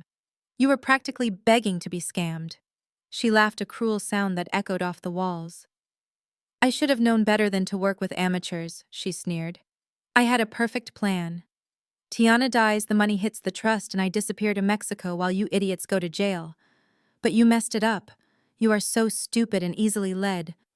I guess that is what I get for lowering my standards. The silence that followed was deafening. She had not just admitted to the crime. She had insulted their intelligence, their pride, and their very existence. She had called them easy marks. Joyce let out a sound that was half scream, half growl. The woman who had spent years trying to be elegant, trying to separate herself from her roots, snapped. She saw the white woman standing there mocking her son, mocking her family, calling them stupid. The racial undertones of Amber's rant, the entitlement, the exploitation, it was too much. You devil, Joyce shrieked. My mother-in-law, a woman who usually moved with the stiffness of age and pretension, launched herself across the room with the speed of a missile. She did not care about the police. She did not care about her silk robe. She grabbed Amber by her blonde ponytail and yanked her head back. Amber screamed as Joyce dragged her down to the carpet. You think we are stupid, Joyce yelled, slapping Amber across the face. You think you can come into my house and use my son and call us stupid. I will show you stupid. Joyce was a whirlwind of rage. She was beating the woman who had destroyed her family, venting years of frustration and humiliation. Amber tried to fight back, clawing at Joyce's face, but she was no match for a mother's fury. The police officers finally reacted. Hey, break it up, the sergeant shouted. 3 officers rushed in, pulling Joyce off of Amber. It took 2 of them to hold my mother-in-law back. She was still kicking, spitting at Amber, her wig askew, her eyes burning with hate.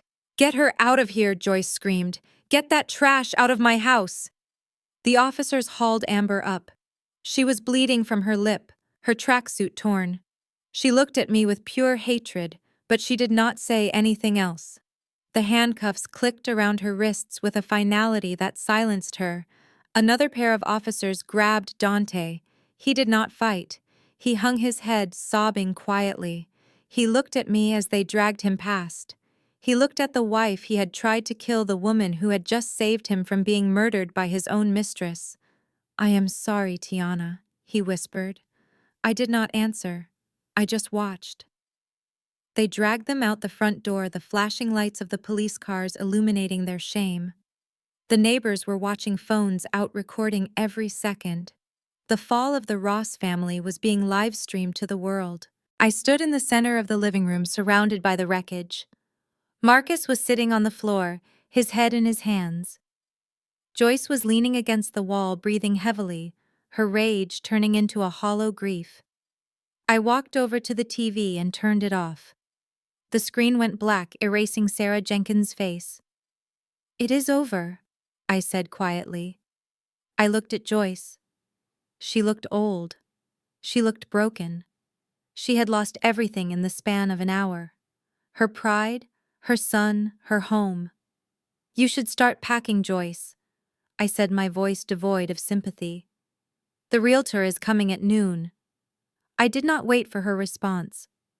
I walked out the front door, past the police cars, past the gawking neighbors. I walked to my sedan and got in. I checked my reflection in the mirror. I looked tired, but I looked alive. I started the car and drove away, leaving the sirens and the screams behind me. I had exposed the truth. I had balanced the ledger. And now I was free. The chaos in the living room began to settle into a heavy, suffocating silence as the front door opened wide. It was not just a patrol officer who stepped through the threshold, it was Chief of Police, David Sterling. We had attended Howard University together 15 years ago. He had gone into law enforcement and I had gone into finance, but we had maintained a professional respect for one another. When I texted him 20 minutes ago saying there was an active conspiracy to commit murder at this address, he did not send a rookie. He came himself. David looked around the room, his eyes taking in the shattered china, the weeping mother-in-law, and the two suspects cowering in the corner. He looked at me standing amidst the wreckage in my tailored blazer, the only person in the room who looked like they were in control. Tiana, David said, his voice deep and authoritative. Are you injured? I am fine, David, I replied, walking toward him. I was careful not to step on the glass. But I would like to formally press charges. I reached into my purse and pulled out a heavy sealed evidence bag I had prepared before I left the office. Inside were two items that would seal their fate. The first was the SD card from the garage dashcam, the one that showed Dante loosening the brake lines of the Mercedes. The second was the digital voice recorder I had worn in the woods, containing the audio of Amber confessing to the scheme and Dante agreeing to dispose of my body.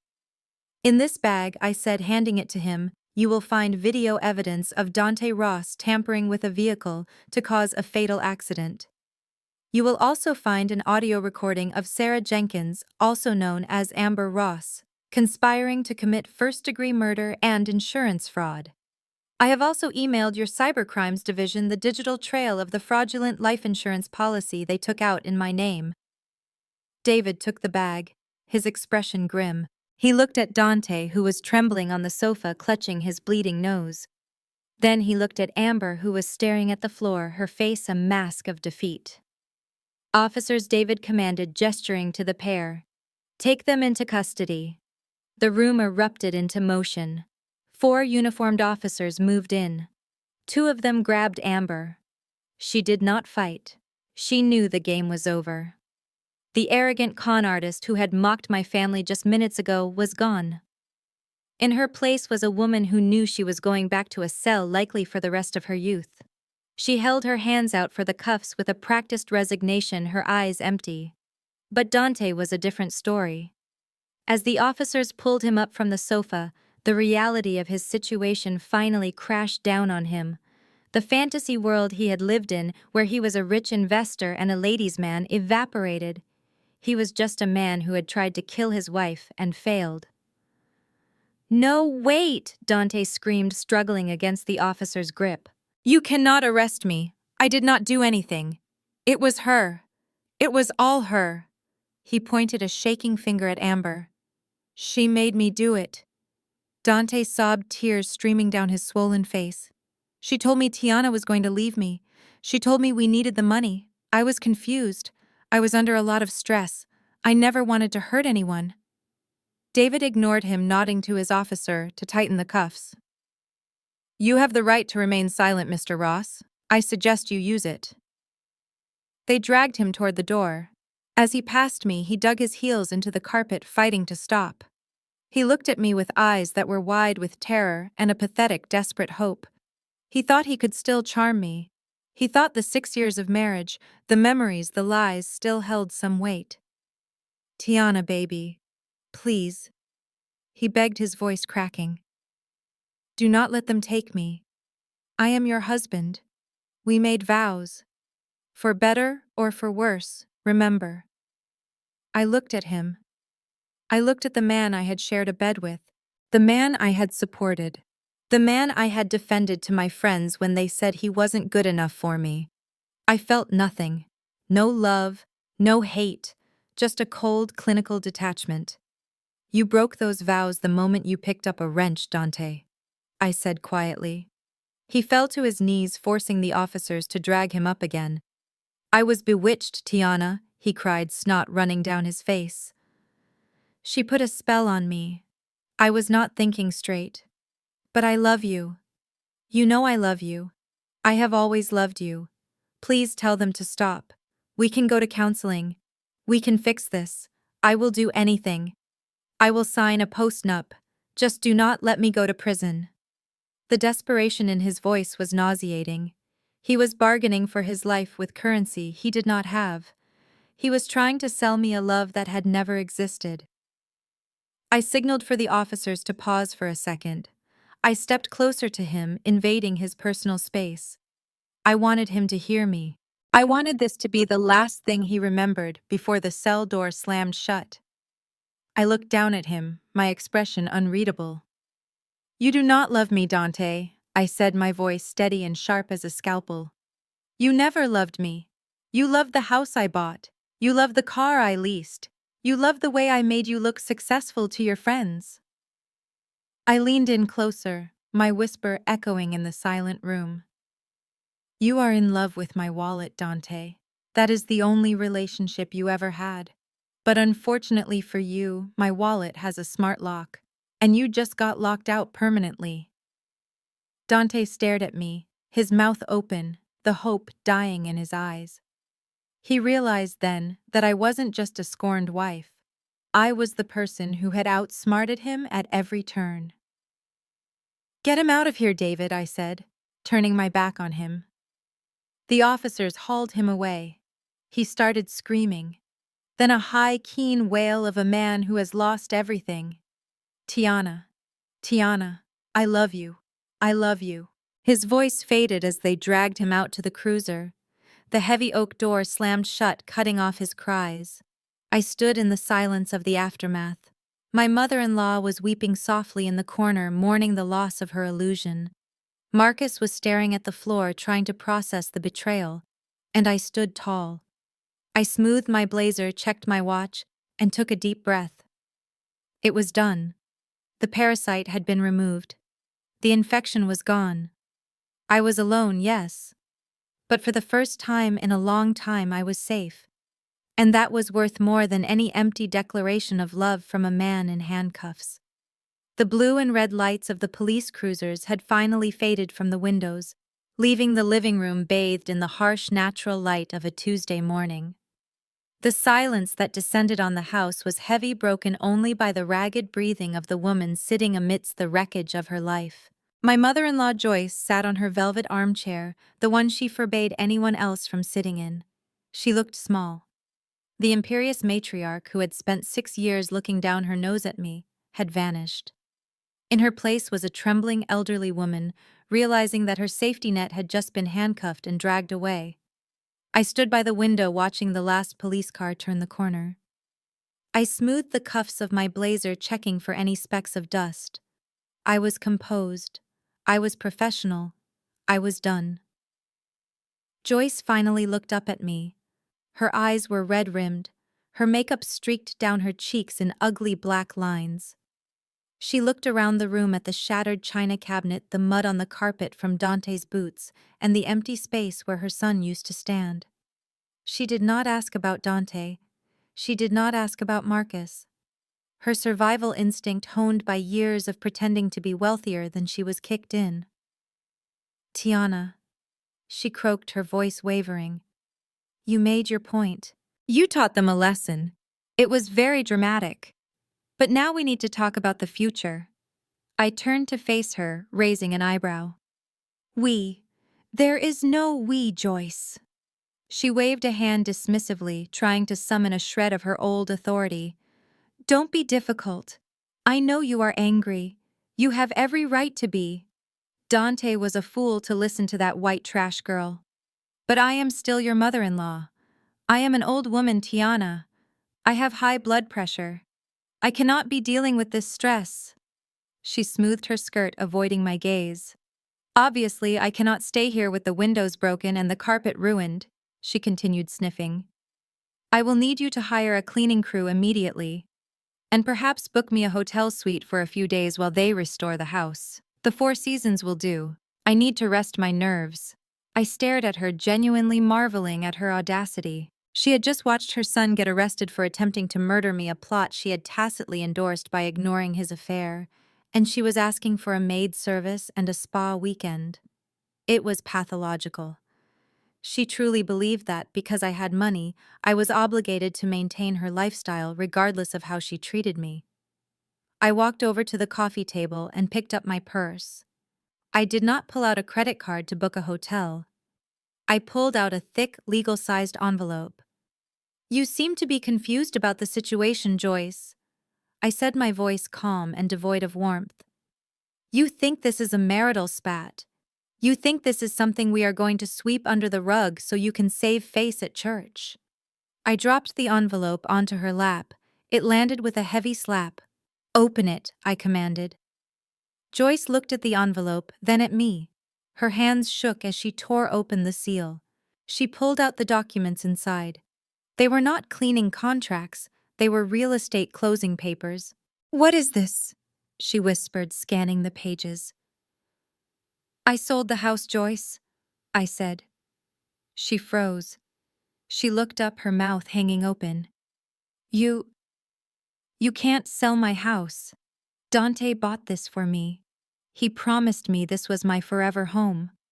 I walked closer, towering over her. We went over this 10 minutes ago, but I know you have a habit of only hearing what you want to hear. Dante did not buy this house. He never had the money. I bought it. My company, Ross Holdings, holds the deed. And at 9 a.m. this morning, while you were drinking tea and complaining about the G-Wagon, I digitally signed the closing documents with a cash buyer. I checked my watch. The wire transfer hit my account 20 minutes ago. The title has already transferred. This house does not belong to me anymore. And it certainly does not belong to you. Joyce clutched the papers to her chest, hyperventilating. But where will I go? You cannot just throw me out. I have rights. I have tenant rights.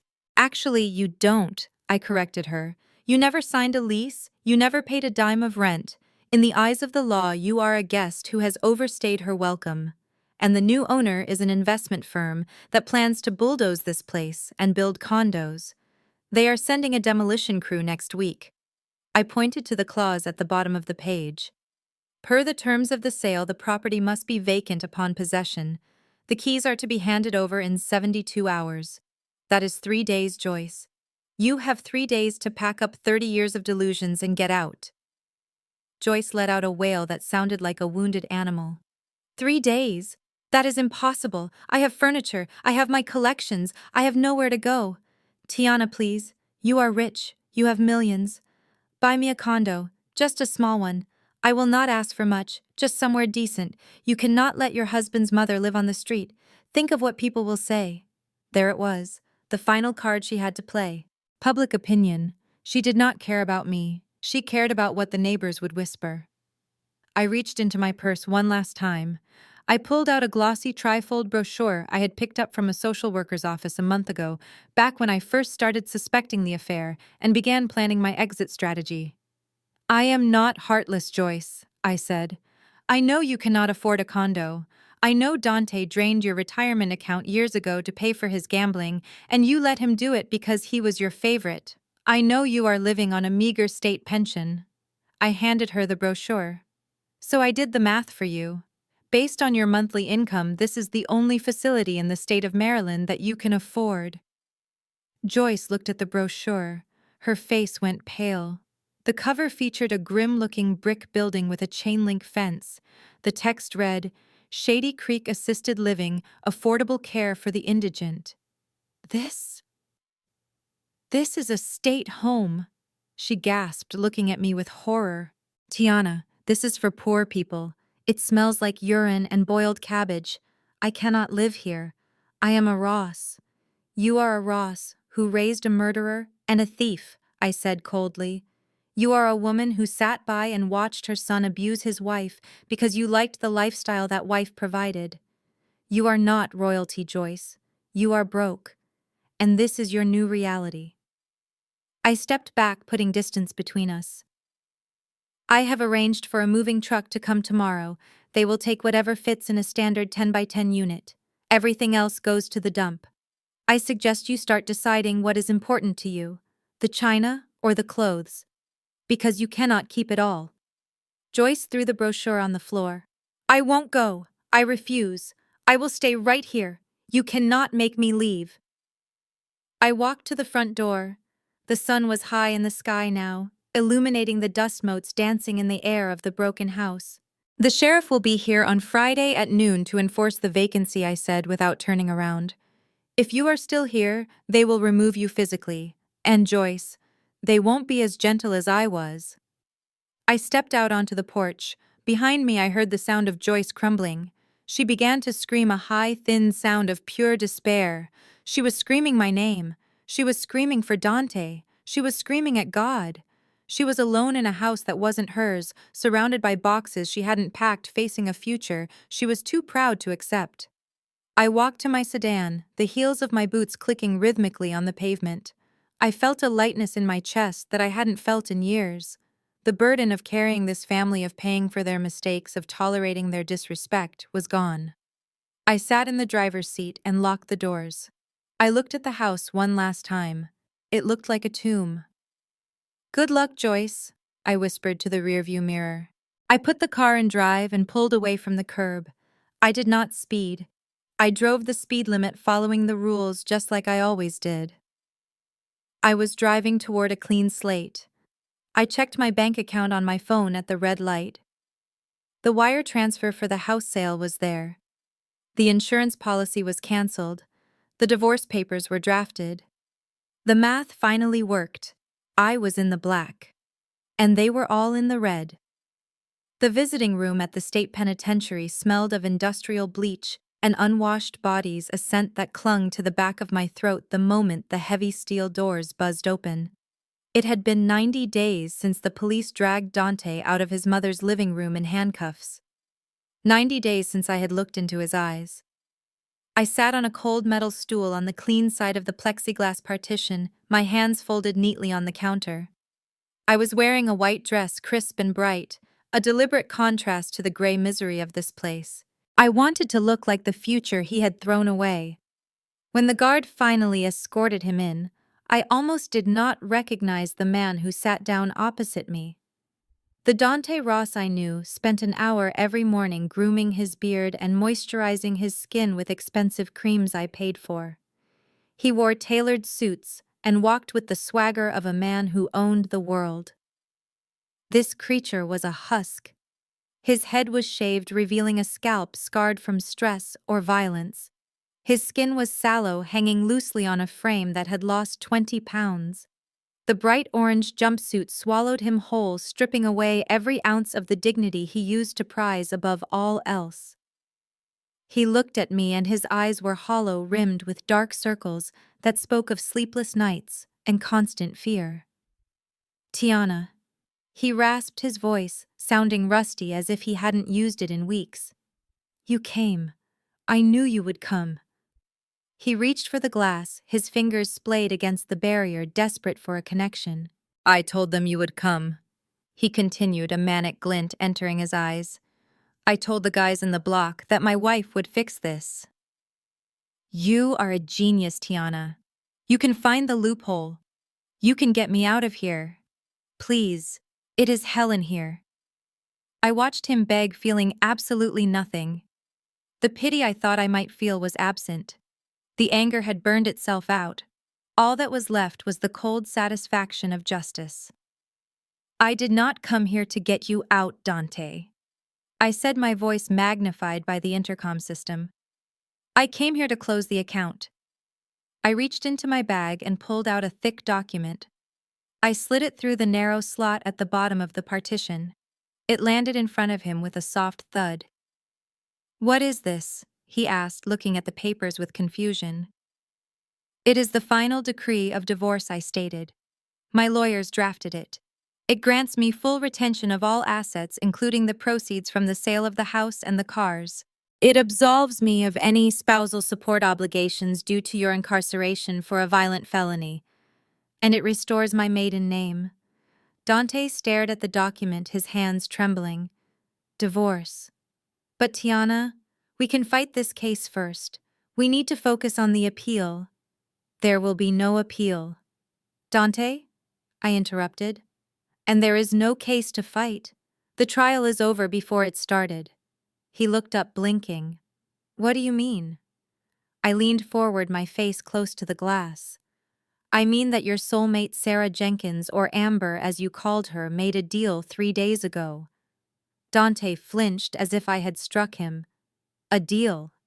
She is a professional, Dante, I explained, dissecting his heartbreak with surgical precision. She knew the evidence I gave the police was undeniable.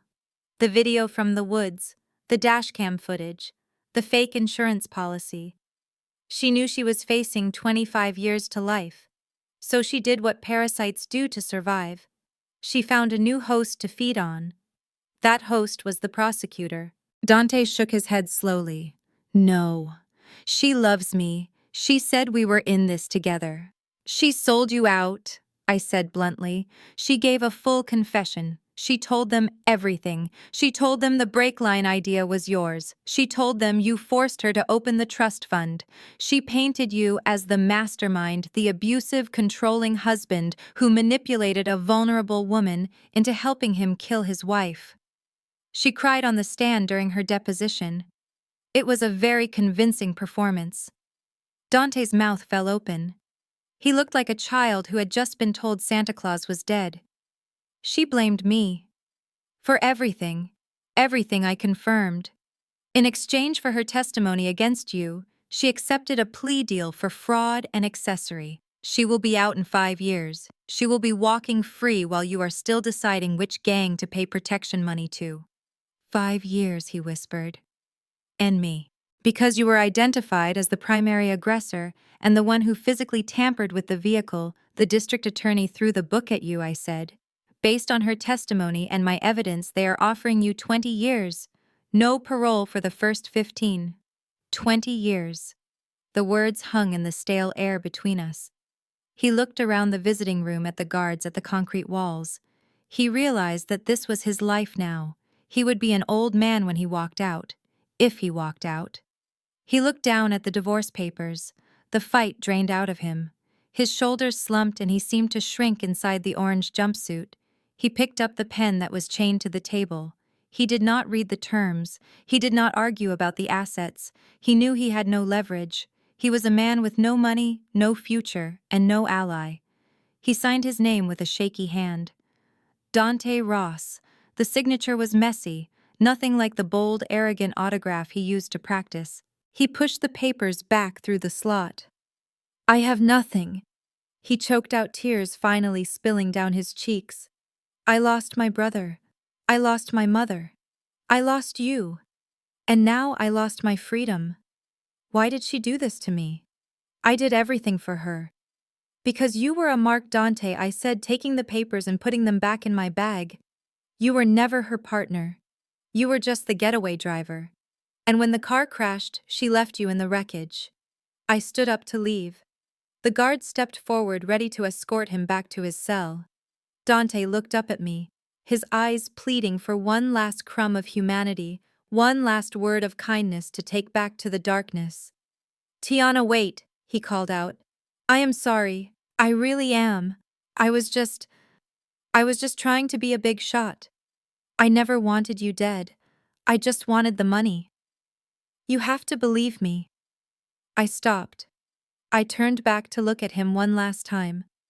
There was one loose end I needed to tie up, one specific sentence that had been haunting me since that afternoon in the garage. Do you remember what you said on the phone to her, Dante? I asked softly. When you were in the garage laughing? You said, see you at your sister's funeral. Dante blinked, confused. I was just talking trash. It was just a line. No, it wasn't just a line. I said, my voice dropping to a whisper that was colder than the grave. You knew exactly what you were saying. You used that line because you knew it would hurt me the most. You knew my sister Maya died in a car accident on the I-95 10 years ago. You knew I was the one who identified her body. You knew I still have nightmares about the phone call. Dante's face went pale. He remembered now. He remembered the late nights I had cried in his arms about Maya.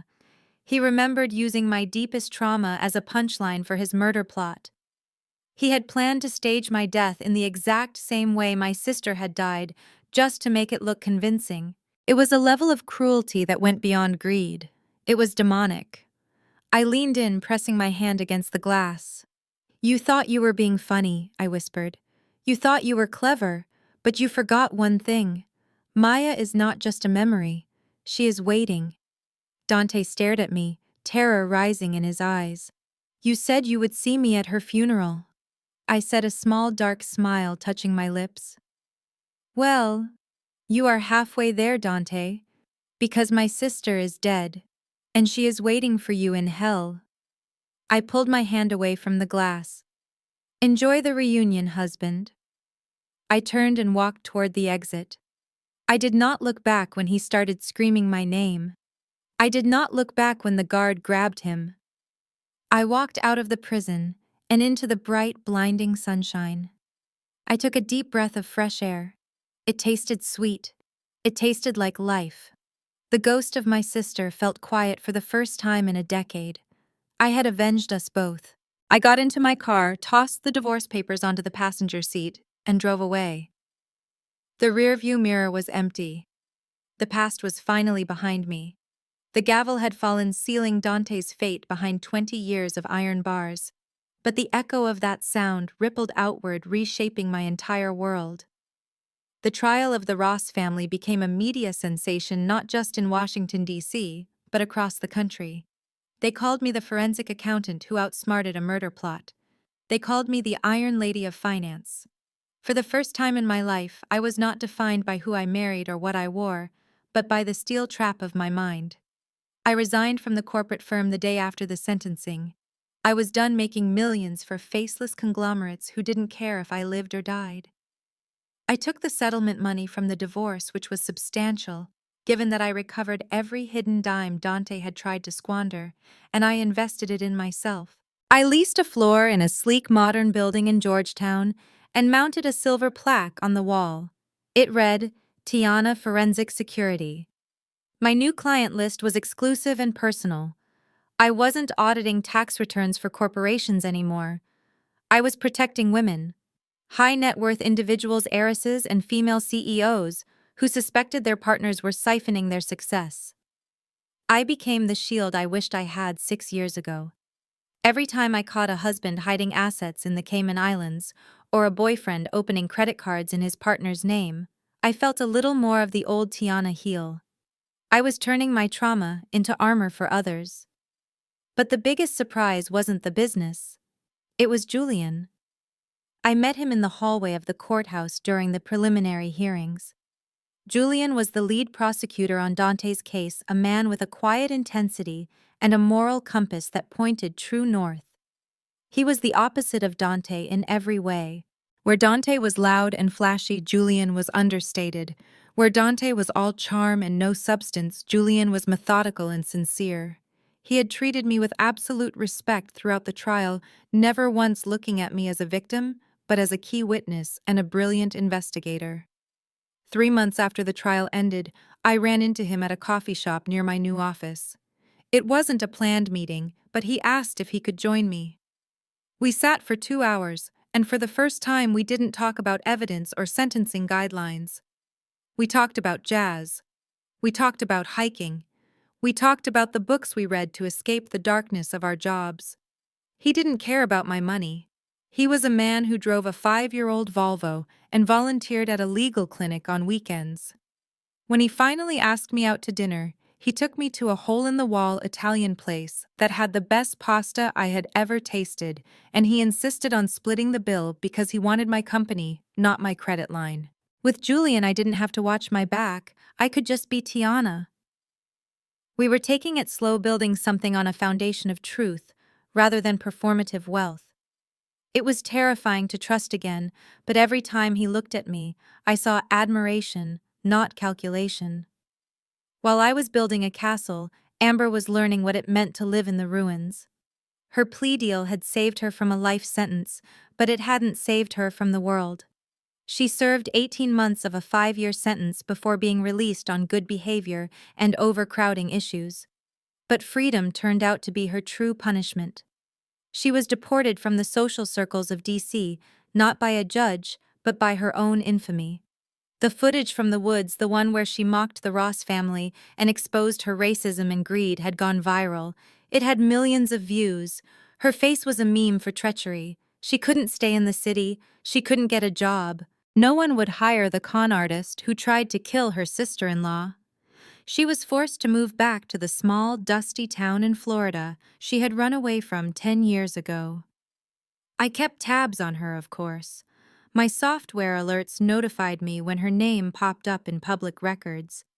She was living in a trailer park with her alcoholic mother, the very fate she had despised. She was working the night shift at a truck stop diner wearing a stained apron serving coffee to men who didn't look twice at her fading beauty. The local community had shunned her. There were no more luxury cars, no more shopping sprees, just humidity, mosquitoes, and the crushing weight of knowing she had held a winning lottery ticket in her hand and burned it because she got greedy. She was right back where she started, only this time she was older, bitter, and permanently marked. She had tried to steal my life, and in the process, she had completely erased her own. On a crisp Saturday morning in October, I decided it was time for the final ritual. I took an Uber to the luxury dealership in Bethesda. I walked past the SUVs. I walked past the family sedans. I stopped in front of a sleek silver sports coupe. It was fast, it was agile, and it was entirely impractical. It was a car for a woman who answered to no one. I bought it outright. No financing, no co-signers, just me and the fruits of my labor. When the salesman handed me the keys, he started to go through his standard speech about the features, the sound system, the horsepower. I cut him off with a polite smile. "I just need to check one thing," I said. I walked around to the front wheel well. I knelt down on the polished showroom floor, ignoring the salesman's confused look. I reached in and ran my hand along the brake line. It was firm. It was intact. It was steel. I did the same for the other 3 wheels. I checked the calipers. I checked the fluid reservoirs. I spent 10 minutes inspecting every inch of the safety systems with the eye of a forensic expert. The salesman watched nervously, wondering if I was a mechanic in disguise. Finally, I stood up. I wiped a speck of dust from my hand. "Everything is in order," I said. I climbed into the driver's seat. The leather smelled rich and new, a scent that didn't carry the memory of betrayal or fear. It smelled like independence. I adjusted the mirror, and for the first time in a long time, the woman looking back at me wasn't searching for threats. She was just happy. I started the engine. It roared to life, a deep, powerful purr that vibrated through the steering wheel. I put the car in gear and pulled out of the dealership lot. I drove toward the highway, the same highway where Dante had planned for me to die. I merged onto the I-95, pressing down on the accelerator. The car surged forward, responding instantly to my command. I watched the speedometer climb. 60, 70, 80. The world blurred outside my window, a wash of autumn colors. I approached the exit for the cemetery where my sister Maya was buried. I tapped the brakes. The car slowed down smoothly, perfectly safely. I smiled. The brakes worked. The system worked. And so did I. I didn't stop at the cemetery this time. I had already made my peace with Maya. I had avenged her memory. Instead, I kept driving past the city limits, past the trauma, driving fast and steady into a future that was wide open and completely mine. The rearview mirror was clear. There was nothing behind me but road. The snow was falling softly over Georgetown, coating the cobblestone streets in a layer of pristine white that muffled the sounds of the city. It was New Year's Eve, exactly 1 year since the night I had driven my husband and his mistress into the woods to save my own life. But the woman standing at the window of the brownstone tonight bore little resemblance to the terrified wife who had packed a taser in her duffel bag. I was wearing a dress the color of midnight, holding a glass of vintage champagne that I had bought to celebrate a record-breaking quarter for my security firm. The house behind me was filled with light and sound, but it wasn't the frantic, performative noise of the parties my mother-in-law Joyce used to throw. There were no social climbers looking for investment tips. There were no fake smiles hiding judgment. The room was filled with the people who had helped me rebuild the foundation of my life. David Sterling, the police chief, who had believed me when I walked into his precinct with a bag of evidence, was sitting by the fire laughing with one of my lead investigators. He raised his glass to me, a silent acknowledgement of how far we had come. My assistant, a brilliant young woman I had hired fresh out of college, was manning the playlist, filling the room with soulful jazz. And then there was Julian. He walked up behind me, wrapping his arms around my waist, resting his chin on my shoulder. He smelled of cedar and rain, a grounding scent that made my pulse slow down. He wasn't wearing a flashy watch or talking about his portfolio. He was just present. "It is almost midnight," he whispered, his voice warm against my ear. "Are you ready for the countdown?" I leaned back into him. "I am ready for a lot of things, Julian." I turned around and clapped my hands gently. The room quieted down instantly. It wasn't a silence born of fear or obligation, like the hush that used to fall when Dante entered a room. It was a silence of respect. These were my friends, my allies, my chosen family. I looked at them, feeling a swell of emotion that threatened to spill over. I thought about the journey that had brought me here. The betrayal in the garage, the cold wind in the forest, the shattering of the glass in Joyce's living room, the loneliness of the empty house.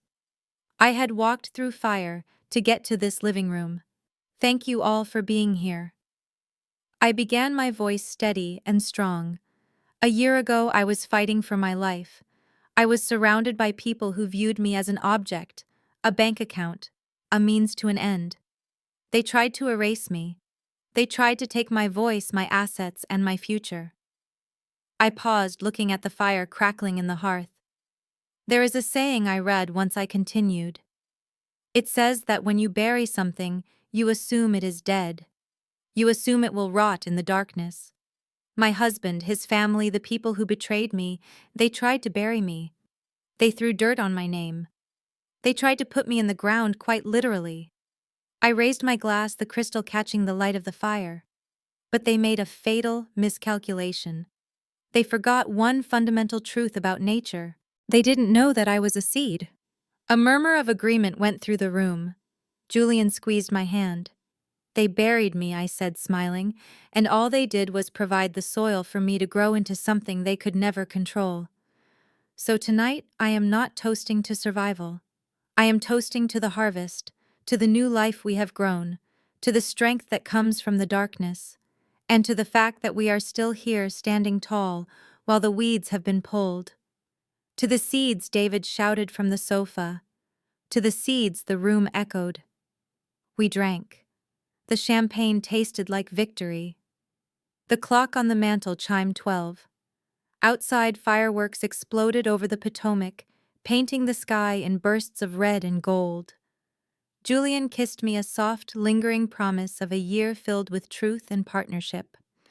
As the party wound down and the guests began to filter out into the snowy night, the house grew quiet again. The warmth remained settling into the furniture and the walls. I helped Julian carry the empty glasses to the kitchen. He stopped by the entryway table where the mail had been left earlier that day. "I almost forgot," he said, picking up a plain white envelope. "This came for you." It got mixed in with the holiday cards. I took the envelope.